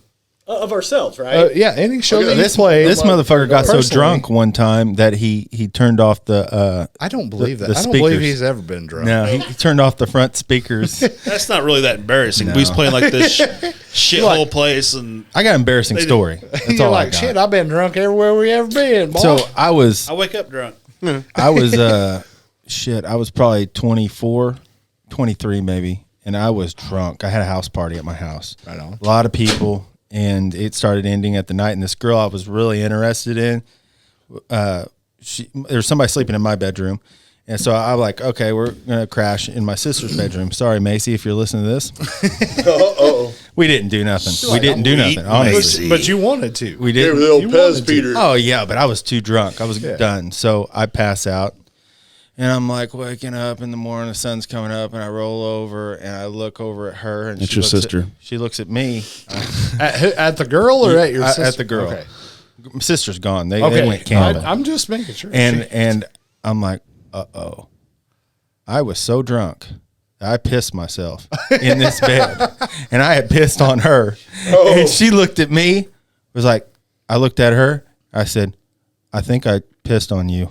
And she just got up and went to the bathroom. So I go to my bedroom where my buddy Charlie's sleeping, and I go, dude, I fucking pissed the bed, dude. How old am I? I'm like, oh my God, you know, just pure anxiety. He's like, oh shit. Well, just say you spilled something. Just say, I can't. I rolled over. I said I freaking pissed on it. You already He done busted himself out, bro. And you didn't bang this girl? No. Oh, that's even more awkward. It's over If you with. banged her, then it'd have been all right. It was over from there. But you know, I'm sure once I'm she sure it heard you was over. pissed on me, that was He's like, I'm was going done. next door, bro. I ain't fucking dealing with I'm this not gonna fucking give the shit. girl's name, but you You've know, never closed the door faster than She that one. played it out like a champ and went to the that's bathroom, took a shower, and it was good to go. And I was stuck cleaning the More like sheets she and was mattress. gone, bro. She's like, I'm out of this motherfucker. She really wasn't. She didn't give me no cold shoulder. You should have tried to bone her while she was in the shower. Oh man, you never know, dude. She might. You're like, I know I pissed on you, but let me slide in there. Did she say anything?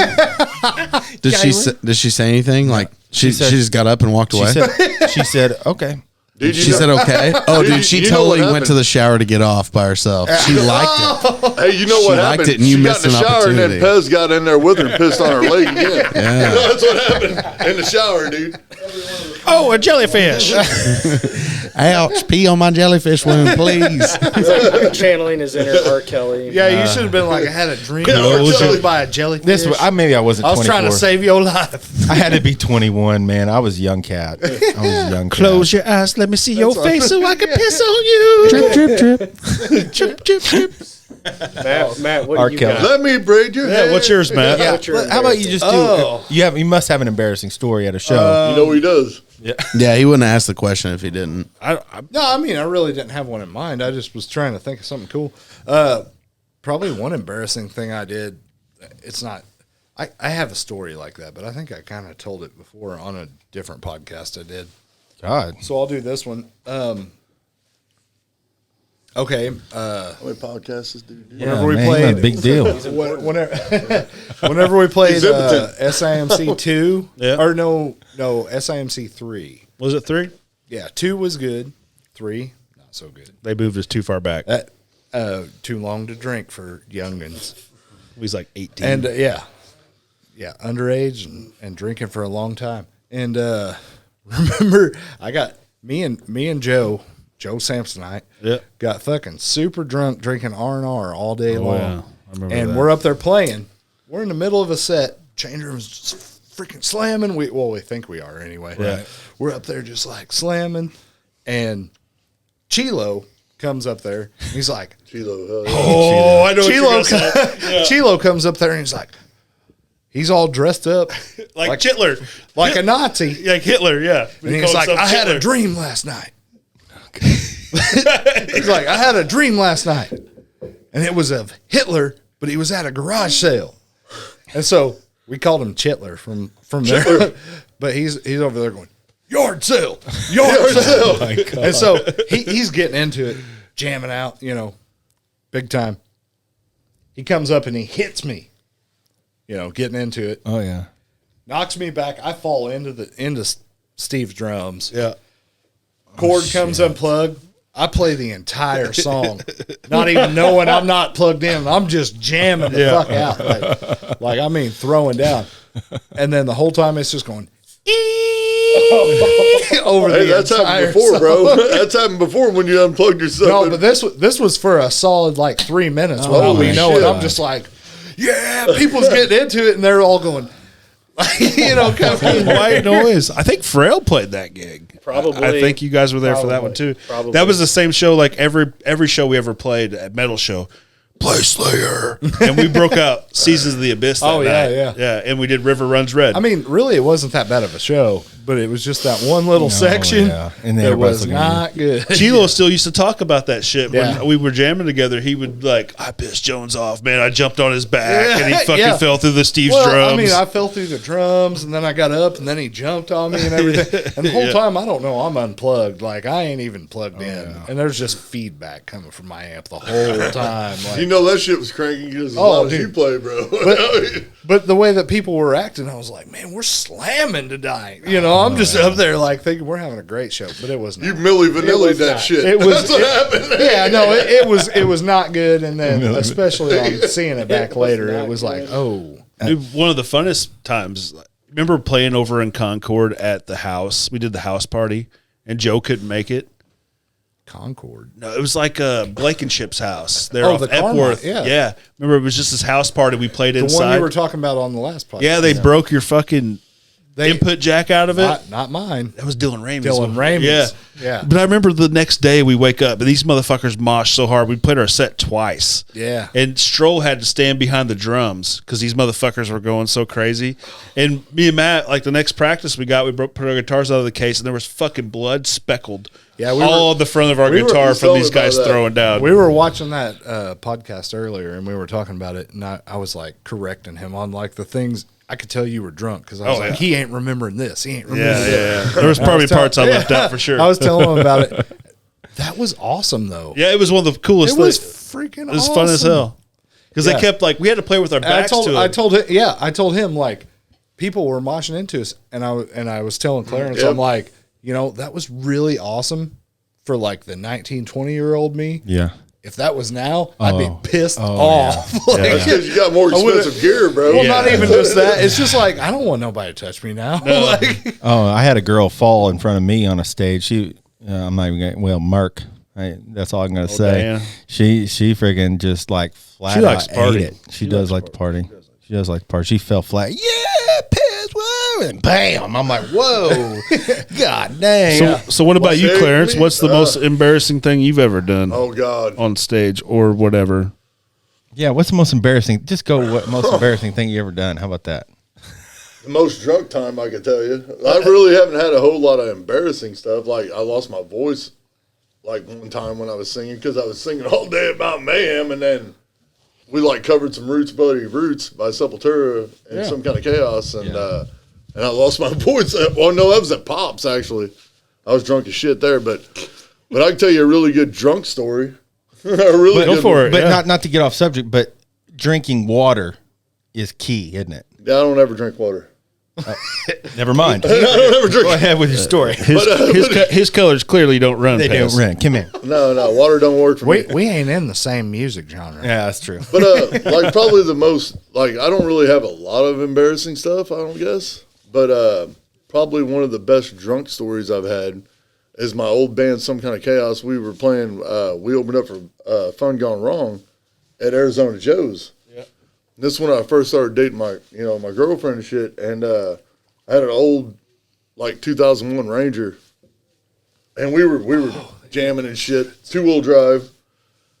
Got drunk as shit, and I'm leaving from the fucking bar and shit, and I'm going, and I took a left turn, and I'm going down like the railroad tracks, bro, and like jumped over the railroad tracks, got stuck. Cops come down there, all kinds of shit. Man. I got out of it though.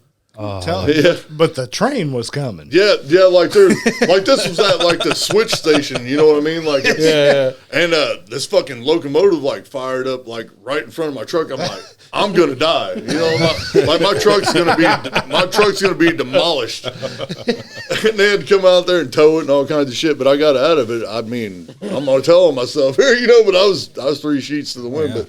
But most embarrassing, I can't really think of any, really. See, I got a DUI once on a side-by-side. There's about 3 of us on a Razor. At 3 o'clock in the morning, my wife was at her bachelorette party, and me and this guy racing on a gravel road, and he bails on the side, hits a ditch, flips his brand new Can-Am, and I'm sitting there, and I'm like, I'm hammered drunk. I hit the ditch, popped the tire off the bead. You did this or he did this? I popped my tire off my bead. He hit my tire and shot out. Oh, I see you. So we're trying to air this tire up. It's 3 o'clock in the goddamn morning. And I've got moonshine and I've got Captain Morgan in the back, and we got the key on, trying to use my battery to air it up. And it was like 30 seconds later. What are you guys doing here? You know, what's going on? Uh-oh. And it's a goddamn state trooper on a Got county Buford T. road. Justice down there. State trooper on a county road, dude, 3-4 miles to the nearest highway, and he pops up, and I'm like, oh my gosh, can't make this up. No, and I'm like, oh, my life's ruined. My life's ruined. You know, everything came to head, and he told me, he talked to me, and then the county boys looked like they were like, oh, you know, I like, If it was I like them. Matt Jones's story a whole lot better than that You, one. you had If he beef wants for, to tell it. you had beef for T Justice down there. It's like, what are you Pez, talking about? I'm gonna punch your mama truck. square in the mouth. And my You know ass, what I mean? my ass was so sad, dude. I was upset, dude. When they handcuffed me for the first time, that was game over.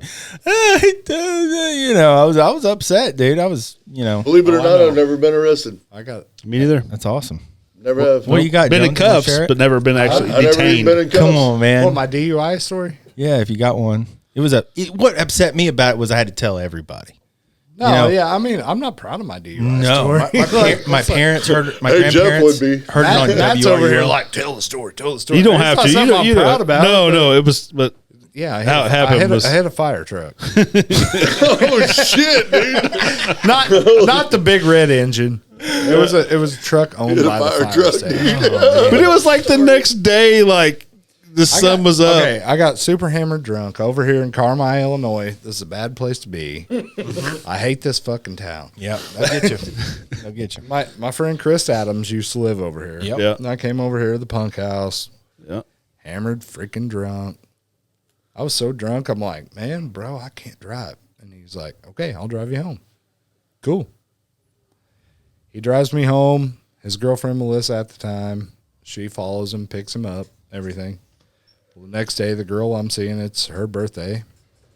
I'm like, man, I'm a piece of shit, boyfriend. I got to go get this chick a birthday present. So I lay down. It's, I don't know, 3, 4 in the morning. Yeah. I'm like, all right, sleep 3 hours or so, wake up, got to go get her a present. So I head to Mount Vernon. I get the whole way, I'm like tired. You know, I'm like, oh man, I'm, hurting from the day before and Yeah. You gotta being do it super though. drunk. Yeah, I know. Got to do it though. Well, I get into Mount Vernon. I'm going down, what is that, Veterans? Yep. There's a Memorial, yeah. I'm going to Veterans. They got that little fire station there. Yeah. I'm like nodding. I wake up. There's a truck across the road about 30 feet in front of me. I hit the brakes. Oh my. Boom. Smacked it. Oh my god. Yeah. I mean, I felt bad because the dude, like, he actually did hit his head. And, like, he was kind of. Oh, I didn't know that part. Yeah. Yeah. Thanks for bringing it up, Dick. You're welcome. No, he was all right. He was cool. I mean, like, he hit his head and everything, but he was good. But he called the cops. But no, they just showed up real fast. Oh yeah. I don't know who called or what happened, but I mean, I'm assuming he hit something at a fire station. They're pretty much right there. Wow. Yeah. Yeah, it was bad. It was just what had happened was it's a road that's it's always green. You just always go through there, but there is a fire station there. That's not actually Veterans. That's if you go up down Veterans and That's hang like a 42nd. right. Yeah, 42nd Street. Yeah, you're right. Down by the park. Well, anyway, a flatbed truck that's owned by that had pulled out in the road, and they were going to back in. So they never changed the stoplight. Oh. So I never Put saw two and the two together. stoplight going ahead of time, and I was tired and everything, and I fell asleep, and I woke up. By the time I woke up, the light was still green, but there was a truck across the entire both lanes. Technically, it's his fault. I've been that tired. I mean, not It drunk. was, but whenever you get out and they're like, "We smell booze on you, boy." Yeah. That's the end of it. It doesn't matter what But- you do. But think of it this way too, man.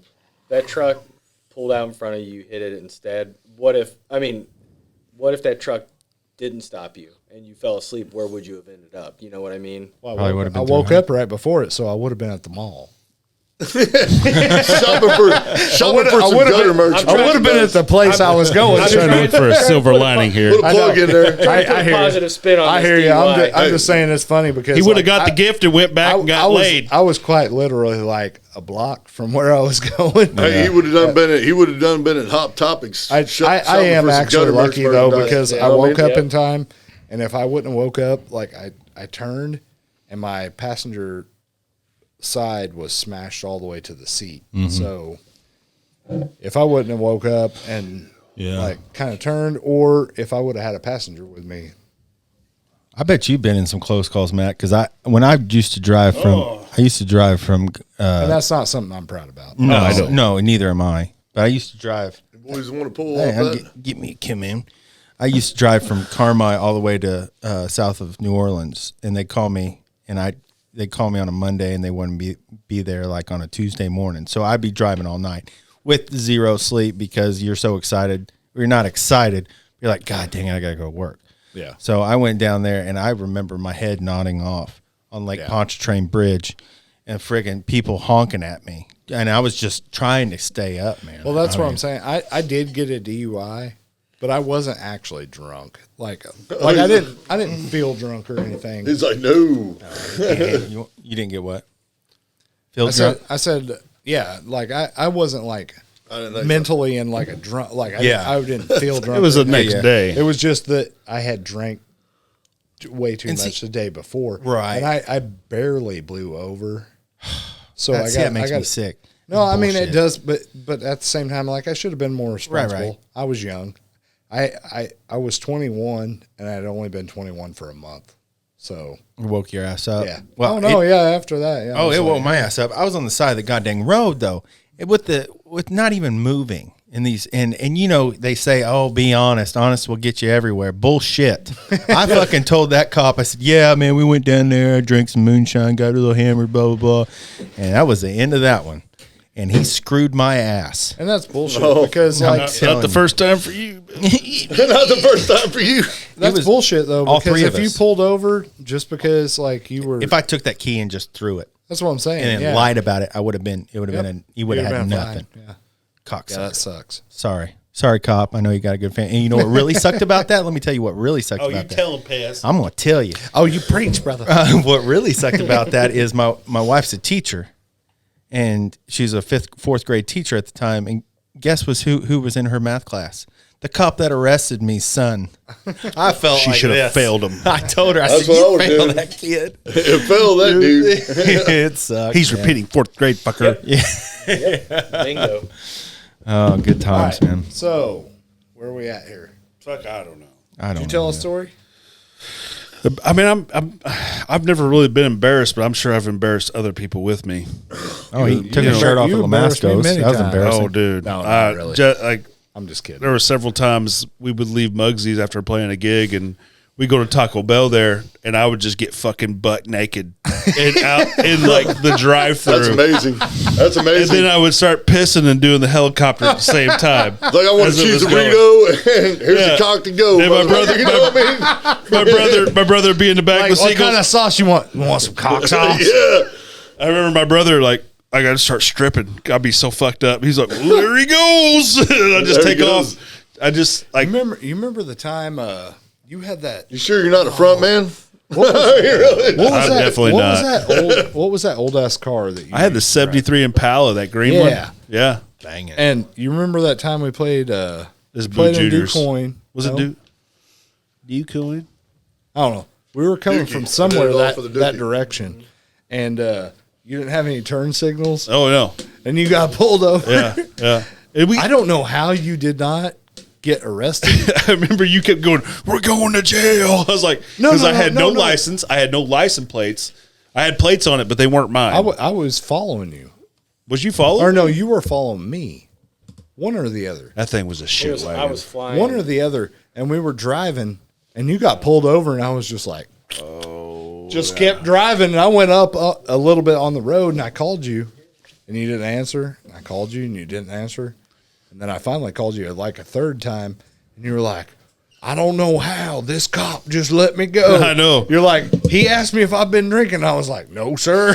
Yeah, I was definitely. But you drunk. were, yeah, you were drinking. It was like 16. Too many Like, there were Busch so lattes. there were so many Oh, dude, times. yeah, we were like probably 17 years old. Like we were. no, young. I got rid of that car when I was 16. I bought that Chrysler Fifth Avenue. That's what I'm talking about. That Yeah. long boat ass. Yeah, car. yeah, yeah. That's Long what boat I'm ass. talking about. Me and this motherfucker one night, I think I told this last time, but we were fucking hammered leaving booze and had the whole backpack full of gear. And we're going by Huck's there on the main street before you turn right on 14. And the cops in Benton. and the cops fucking hit the lights. And I'm like, shit. And I freak out. And I turn real hard. We like jump the curb and like and pull shit. over and like come to a sliding stop. And Jones just goes, we're fucking going to jail, dude.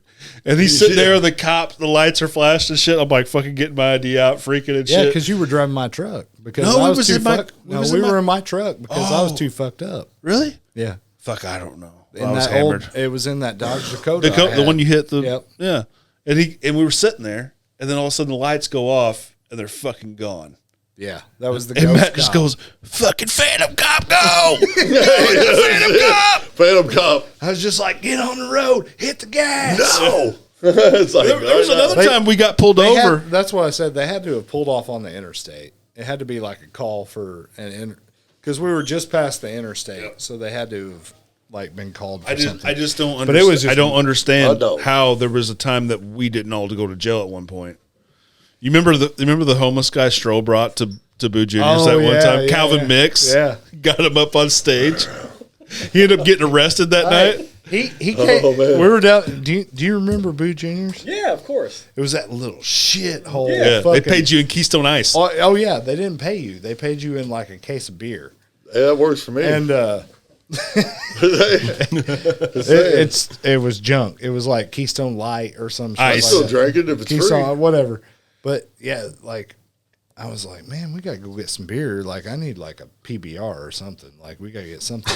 So they like, of course, we're all underage. So our singer at the time, Yeah, it wasn't. our singer at the time, he went and got some booze.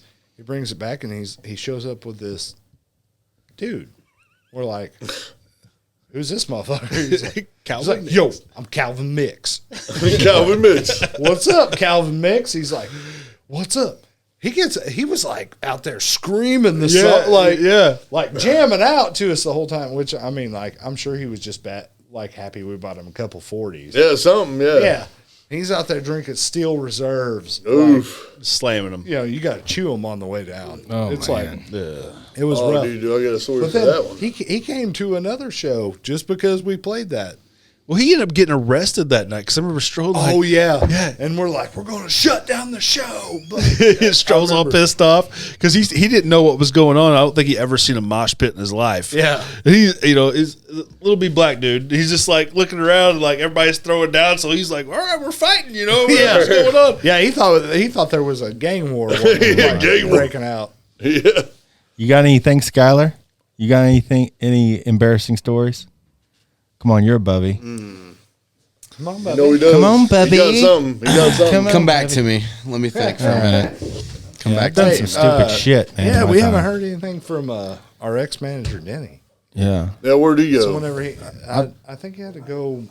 I don't know. I think he's on a call with Chet. Yeah, we or done something. fired him. Yeah. Yeah. Chet rules, man. Chet's all the time, always calling Denny and trying to. I don't know. Yeah, there it is. Hey, yeah. There it is. Get a hold So- of Denny. Denny has But or Chet or whatever you are. Do you have any embarrassing stories? I do. You know he Does, does. does it need to be? It's Thanks for reading, need bro. to be said. Do it. That's what you were gonna say. Yeah, I mean, like it's not band related, but it's embarrassing. In high school, I played basketball, and And he was a damn good basketball player. well, by the way. thank you, I Yep. appreciate that. I think it was one of my first nights starting varsity, and it was a home show, and we had white jerseys. Every home show or the home game right. rather, White. you wear white. Yep. Well, I had either had a touch of the stomach flu or just maybe some bad gastral Oh problems shit. were happening. Exactly. So anyway, we're warming up. People are starting to fill the gymnasium up, and we're warming up doing layups and everything. And I go up for my first layup, and I shit myself. I instead of going around and back to the back of the line to do another layup, I go straight down bathroom. to the bathroom down in the locker room. Oh shit. And I assess the situation, and I go, okay, I've got to ditch this underwear pronto. And I look down, and I'm like, there's like a quarter size piece of or squirt of shit that had went on my jersey, and I'm like, I can't fix that right now.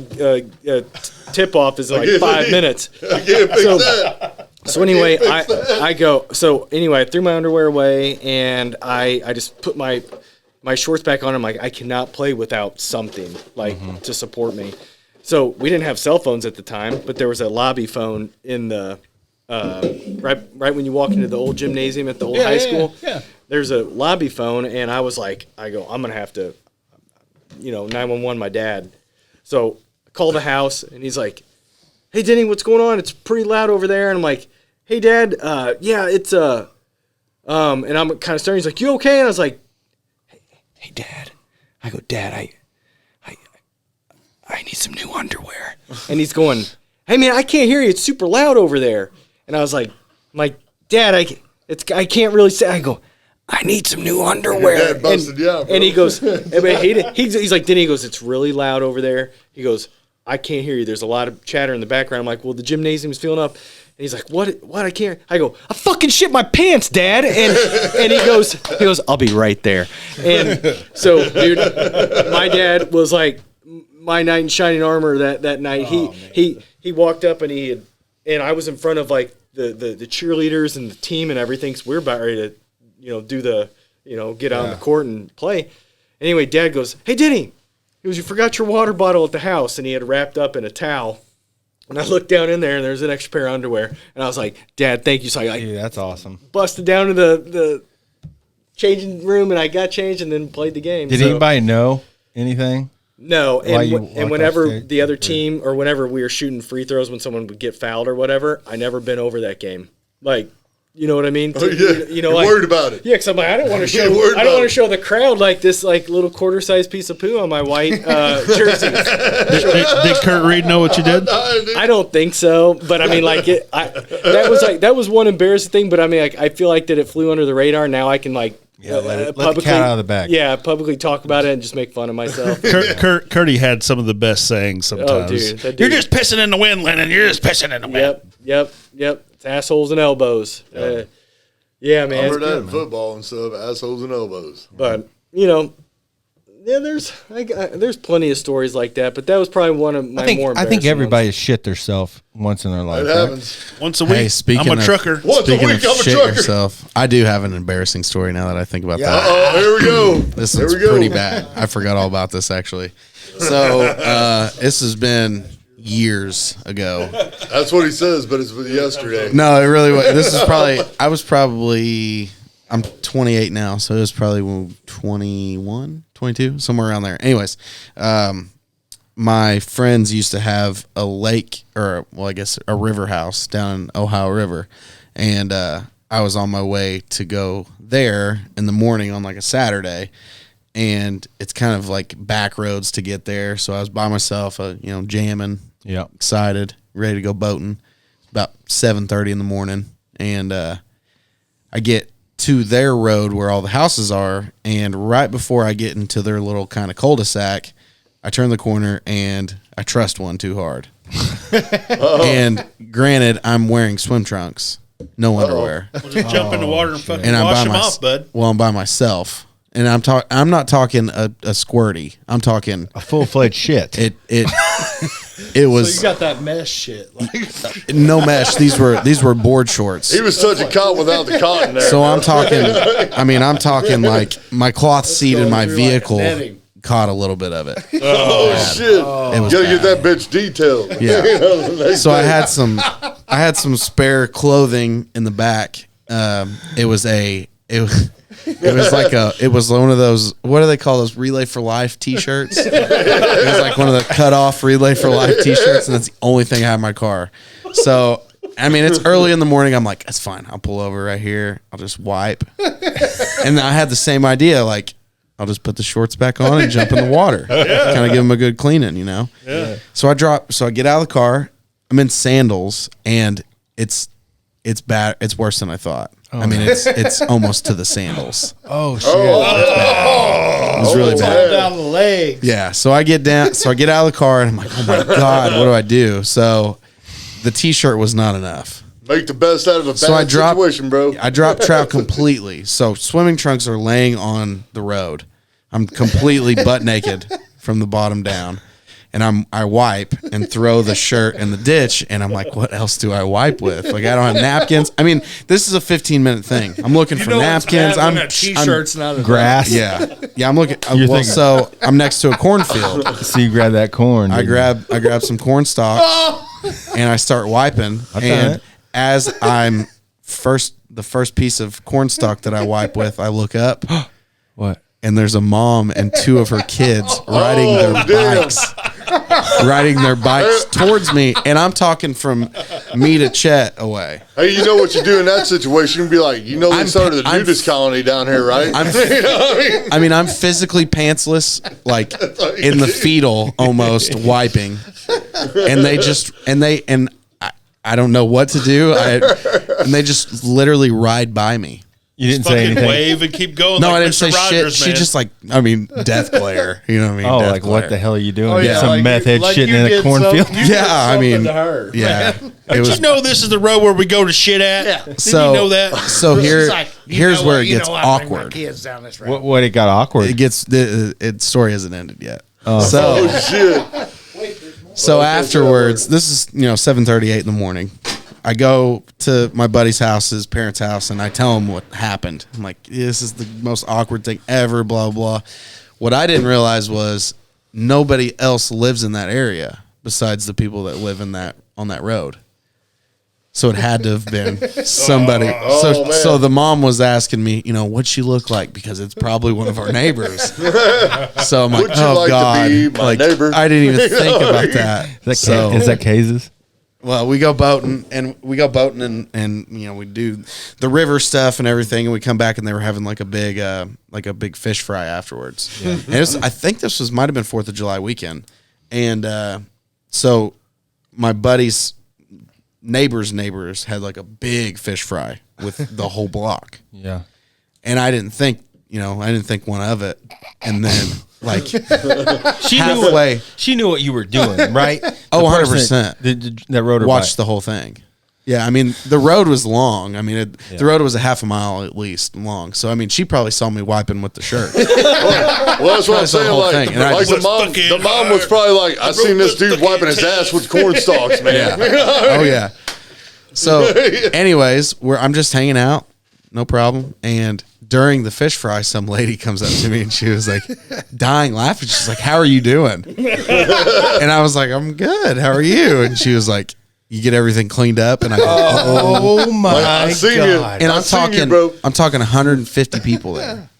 Oh, shit. No shit. And she found your ass. You know, she's spreading that yeah. around like, I seen that motherfucker wiping his ass with corn Yeah, stalks. and she was dying. Down the road, you know he did. Yeah, she was dying laughing. It was cool it was very awkward at the time, but it was all cool afterwards. You know who? Name dropping. No, I You didn't have know. no idea. That's crazy. amazing. Never exchanged names. I don't That's think amazing. she wanted That's to. like some shit I want to live She through. wasn't You know what I mean? No. she wasn't gonna shake your hand. No, it was awful. It was bad. Yeah, you I was don't trying get to no think, I was fish. trying to think of something good too, but I'm usually too drunk to remember anything. Yeah. I was stone cold sober for all of this. That's the worst I part. would have been. yeah. I wish I would have even had a worse. little That's even worse. inebriation, but no. I peed in the kid's closet one time. I peed on a dog one time Purposely? and a girl. Wait, hold on. That was intentional. I though. got I peed on Steve Simpson one time. I was probably 19 years old, shouldn't have been drinking. And I was over at my girlfriend's house spending the night with her, and she said I got up and I pissed on her dog in the corner, and the dog was going, "Her, her, her." Oh, I got a good one. Like back in the day when I was in my old band, Some Kind of Chaos and stuff, and my girlfriend at the time and shit, she lived out in the country, and my drummer Steve and Jeff, and he's gonna kill me for this. Like those motherfuckers are sleeping in the same bed, you know, in my old lady's bed and shit. And like wait. no, Jeff no, and they Steve, was. Jeff No, and they Steve was. were. Them motherfuckers. Did you tell them it was motherfuckers Adam are and sleeping Eve, in not your Adam old and lady's Steve? bed? Yeah, they were fucking hammered drunk, dude. And they just passed out there and like Steve-O pissed all over fucking Jeff, dude. It's fucking amazing. Yeah. Drunk friends never sleep with other drunk friends. And my old lady, you know, my old lady then was like, what the fuck? What's going on here? I'm like, I think they pissed on each other. You know what I mean? Dude, one of my favorite stories of all time is when we used to go camping down at the Green River. And I was sleeping in my tent. I got like stupid drunk. We always did. Yeah. And I remember Mike Hart slept in his Monte Carlo that night. And Brando was there and Joe was there and you were there. And we're all partying. And I just woke up and Brando and I remember Mike Hart going, God, it's so fucking hot. Back of my neck smells like the underbelly of a yak. He had that real long hair. And then Brando was like, hey, who's like, well, where'd you go poop, Brando? Oh, down you follow that trail, brother. Like that. And he goes, well, what'd you use to what? My sock? If you follow the trail and you see my sock, that's where you go poop at. I remember laying in a fucking tent, like sweating my ass off because it was super, like, it was like August or some shit like that. Yeah. Oh my God, that was so fucking funny. That's one thing. I mean, everybody's got a poop story or a Oh, piss they story. always man. do. Always do. Everybody talks about their poop. Shit happens, man. Well, before Sometimes. we wrap up, man, what is everybody got going on music wise? Well, we are trying out drummers still. Yep. Got a guy coming from Evansville. Yep. come And jam we're with pretty us. stoked about it. We're gonna get the ball rolling. Matt's got it. He's in gear now. So And I also, Mud Houses, we've really like accelerated things hard. Because like we went through a phase where like Tim got sick. And then like Unc was exposed. And then I was exposed. And then we missed like 6 weeks of jamming. And we just kept having this shit happen over and over for like 4 or 5 months. And we seemed like we never hit like our groove. You know, we had all this music written. Like we've got probably 12 or 13 new songs written, complete. And a couple of them we're finishing up. And then like these last 6 weeks, we've really just fucking nailed it. And it's getting bad. All I gotta say is I love Tim Hall, man. Oh, yeah. It's Good good. No, dude, I mean that's awesome. I know Good dude. exactly what you're saying because like the last year has been like Oh, yeah. that for us. Like Like we've been playing a year, and it just seems like just now we're finally getting our momentum. yeah, You know what I mean? Yeah. The last year, I mean, it sucked for everybody. Big time. Everybody, whether you were an artist, just Cover normal, band, normal whatever. human being. I mean, it for was us- not a fun year, and I know exactly what you mean because the music space really sucked the last year for any artist that wants to play live or anything. And I mean, let's not get it wrong. That's where we thrive. I mean, I feel like I gotta have it makes my weeks. So I wouldn't say it's a depression when you're not playing music, but it is. exactly. Well, that's one half of it. Yeah, Like that's our release. it is. That's Hobby, our man, release And like then- everyday shit. And then also like going back to what we spoke about earlier, that's really the only way to like make money or anything as a band too right now. Yep. Like you're gonna only make money live. You can't make money off recordings unless you're just like one of these sensations that hits and just And Spotify really don't pay that much. no, that's what I'm saying. You have to be like someone that hits really big to make any money. It's And tough. that was what I was going Unless off you're of Chet. earlier whenever Chet always hits Shit. big. Yeah, big time. well, yeah, he does. He Tom only puts out Cruise. hits. And that's why we're trying to work with that guy. Yeah, But- of course. It's just been a bummy thing, especially for Peasant Dispensers losing a drummer that we love and really was the beat of the. We were the same way. And I can understand too being a cover band. Yeah. Like that's all you have is live. That's it. Yeah. That's it. And we mean, live I can- for it. I mean, we practice, don't get me wrong, and we enjoy our practice. We have a few beers and enjoy it, but it's not like The playing out. tables have turned. Yeah. Because usually the bands with original stuff can't ever get Exactly. the gigs because the cover bands are making all the money And- and now the cover bands can't make shit. I've been on both sides of this. Yeah. Like seriously though, like I made enough money to pay off all my gear. Yeah. Full. Oh, I know. Yeah, and that was a big thing for me when he first approached me. It was like, well, fuck, I'd never really thought about playing with a cover band. Yeah. I was doing Bottomland at the time. I was like, and he came up to me. I was like, well, wait a minute. My wife will let me buy more gear if I can. If you can pay like we had this agreement, like so whatever you make playing right? live, There you go. you That's can how buy. You can use that money to buy your gear. That's how you justify shit. I never had it. This is the best amp I've ever owned. Yeah. Like it's just like fuck. Yes, let's keep making money. We played at a benefit That's why 2 I weeks was. ago? I was just kidding. Oh, But no, I just meant I as far. understand. I just meant as far as Oh, a no, live. it's so true and though. It's so other true. words, like it's hard. Dude, being we were an lucky to original get- live band. Oh, gosh. Especially in this area. We were lucky to get gas money home. Yeah. Yeah. It- Yep. we don't. We never make Do it for money. fun. We never make very Probably. much money Probably. off shows. Yeah. Unless If you you're at want to, the- if you want to make any kind of money, you have to play. Cover You have to songs. play a couple, Yep. you know, but I mean, it we is what we it do. is. Mudhouse does 2 covers. We do a Clutch cover, I love and we Clutch. do a Black Sabbath cover. Yeah. That's the only 2 things Unc would agree to. Yeah.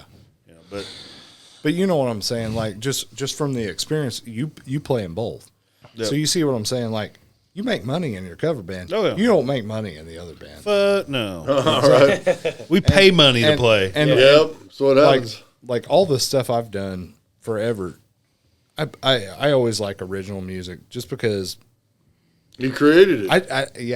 I just like to be creative. That's Well, that's there's- my whole point for being in a band. And there's nothing wrong with a cover band. I'm not saying not that at all. that's not creative.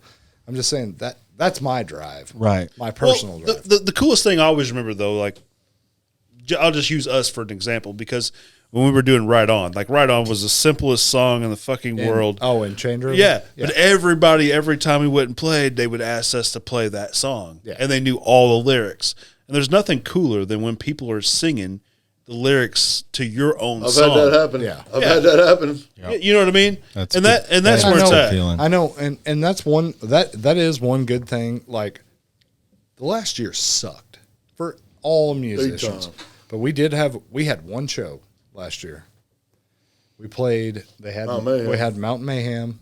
They actually were able to go PKs, ahead and we do played it that too. in the summer, and we Was that last year? It was last year. well.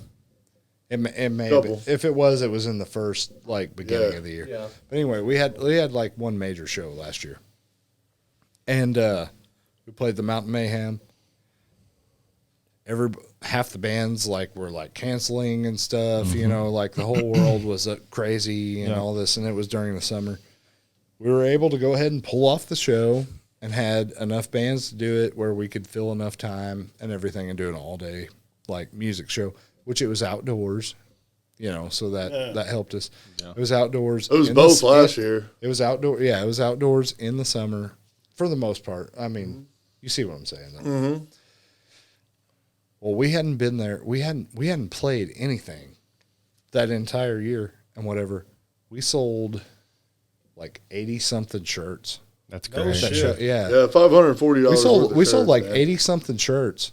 Made it was like around $600 off merchandise. close. People are starving for man. They're Yeah, starving for we shit made right now. we made around $600 off merchandise, and we got to our last song that was like our newest song released that we did a video for, Try to Wake, and people were screaming it at the end during that breakdown. And I'm like, man, I didn't expect that. I was like, holy crap! And it just pumps you the fuck up. No, I mean it does, but it was something I didn't expect it because we put the song out, and you're not doing anything because nothing's going on, so you don't think anybody's paying attention. Well, none of to us that. do because we're so humble, man. We're But so I mean, much you down don't to you don't earth. think that anybody's paying attention to all that. got- But I think people are starving for Yeah, I Yeah, feel like we're. That's I- 100%. and I think once we all come back from all this, Big awakening coming. there's going to be a huge resurgence of just people going to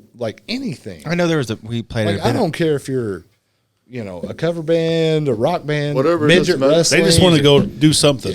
Yeah, that's what I'm saying. You Cover should've band, saw- rock band, midget wrestling, karaoke. I really whatever. hope I think people midget just wanna wrestling get out comes of the- close. Yeah, I love I'm just midget saying wrestling. though. I Right, think right. people just want to get out of the house. You should have saw that Elks 2 weeks ago for a benefit. Oh, Jesus Christ. You couldn't walk through the place. Oh, couldn't really? walk. That's awesome. It was That's shoulder to nuts. shoulder. We It was we actually recorded the whole thing here from Oh, the that's studio. Yeah. And That's badass. Yeah. Man, I'm just praying we get back to. It will happen. There's probably 550 people and at that I'm thing. super Easily. hopeful that by this summer, sometime, there's going to be enough people that feel comfortable, vaccinations, all that we're going to be able to do this. We're going to set up the Mountain Mayhem for the end. We set it for the end of August August this year, 28th. so it's late in the summer. And I mean, hopefully by then we can start setting up a small tour and Yeah. That's lot what of I'm the talking things. about. Because we were that was our plans last year, That's awesome. and we were on what was it, Indianapolis? The shut the fuck up. Yeah, shut the fuck up. Like, Oh, you can say fuck. I know, Fuck, but fuck, fuck, fuck. I mean, I'm Fuck sorry to works say here. that, but it's called the Shut the Fuck Up Fest, yep. and it's a over big, in it's I a want big that shirt. punk and hardcore festival, and we were set up to play that, Yep. and we were gonna like try to plan.